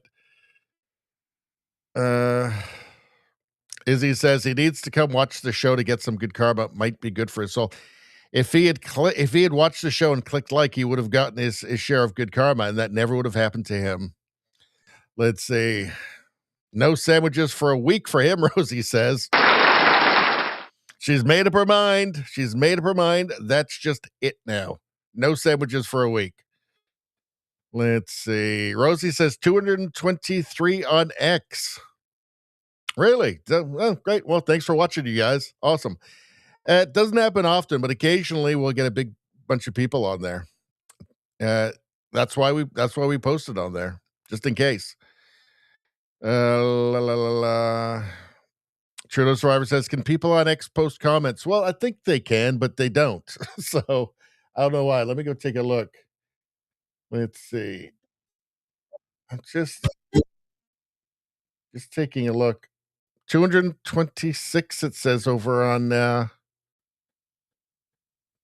right now, but no messages. I don't know if that's 226. It says 226 views. I don't know if that's all at once or just people popping in. So I don't know, but it's saying on the in the Rumble studio total 247. So I don't know what's going on. I have no idea. What do I know? Nothing. Let's see. Okay, I think it's the sports class. It's probably the women's sports. This is the women's sports channel, by the way. All right. Keep the people watching. It's the sports. That's what people come for. They come for the right wing hate and they stay for the women's sports. All right. Well, that's it. I'm done. I'm fucking done. All right. I want to thank everybody for showing up. I'm very pleased everybody is still here after the 12-day break, even though it wasn't entirely a 12-day break. We did a couple of live streams in there. Not the usual, I think the last one we did on Friday was actually a high quality Radio Baloney stream. First one, not so much. We had some technical difficulties, but in any case, I'm glad everybody kept hanging around. I'm glad everybody remembered and came back. So as long as you guys keep coming back, I will keep coming back. If you guys weren't here, as you know, why would I do this? It would be depressing. It would be ranting to a cold and indifferent universe. And that's depressing. So because you guys are here, it's not. So I will keep doing my far right hate speech online as long as you guys keep showing up and doing your far right hate speech in the comments. It works out for everybody. All right, everyone. I guess that we're back on. It's Tuesday. We're back on Friday. It'll be 7:30 Pacific time, 10:30 Eastern time for the Friday stream. And hope everybody has a great week. And I'll see y'all on Friday. Good night, everyone. Oh, hold on. No, we're not gone yet. No, we've got to do a raid. Thank God I posted notes around the computer saying we got to do a raid. Okay, don't go anywhere. We're going to do a raid. All right. So give me 1 second. We're going to do a Rumble raid. So let me pull up Rumble first. Rumble. All right. What the hell? Okay, here we go. All right. So, and then I am going to find a raid. So here's live. Let's find one with not too many people. So we want one that has not too many people on it. Let's see, gaming. We want to do live. All right, live. Here we go. So we want to help out a channel that doesn't have too many people watching. So, but something, what about this lady here? She's got a "Don't Tread on Me" and then a Kansas flag there. Kansas constitutional citizens. How many people are watching this? Let's take a look. It is live. This could be interesting. Well, looks like there's only one person there. So let's do this one. And you guys can let me know how it goes on Friday. Hopefully, you only had the one bad experience with Black Hitler, right? Black Hitler. We do have fun. Let's see. So let's give this one a try. Nevada says that Sure Mike sounded awesome. The one from the island. Does it sound better than this one? Radio Streamer says, I hope it's not another Black Hitler. I don't think she is. But anyway, I'm still laughing about Black Hitler. In fact, Princess Baloney was laughing about Black Hitler. Like, I don't know, just like yesterday. All right. We're going to do this. We're going to send some people over her way. I have no idea. I've never watched this channel, but we are going to do it. Copy. How do I do this again? I have to go, hold on. I've forgotten how to do it. All right. How to Rumble raid. Let's take a look. How to use the Rumble raid feature. So I have to do that. Okay. So I think I just have to do this. I got to put this in the chat and I got to go like that. And then raid. And then, okay.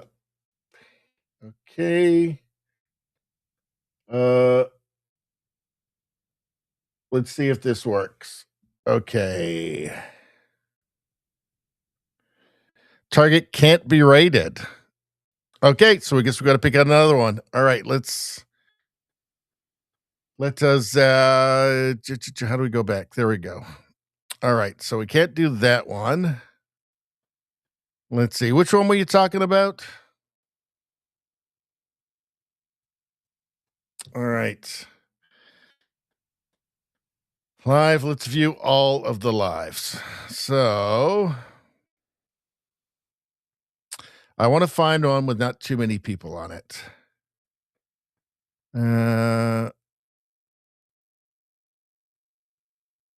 Okay, let's check out the next page.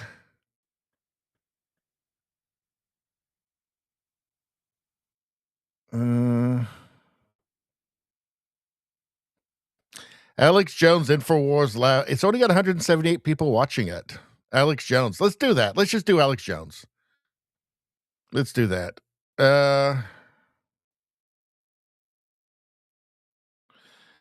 Here's one doing a tribute. Well, it's talking about Scott Adams, who passed away today. Let's see. She is a weirdo too.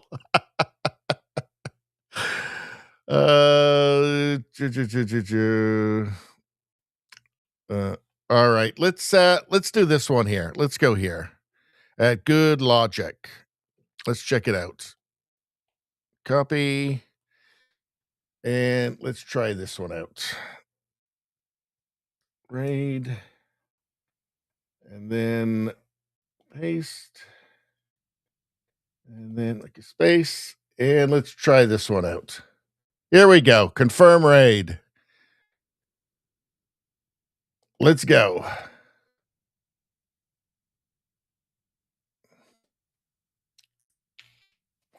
Raid starting in 3, 2, 1. All right, there we go. Awesome. All right, I joined it too. All right. So that's it anyway for me tonight. We've done our raid for the evening. I hope you guys enjoyed this new show. Let me know how it is on the Friday stream. And anyway, everybody have a great night, and I'm out of here.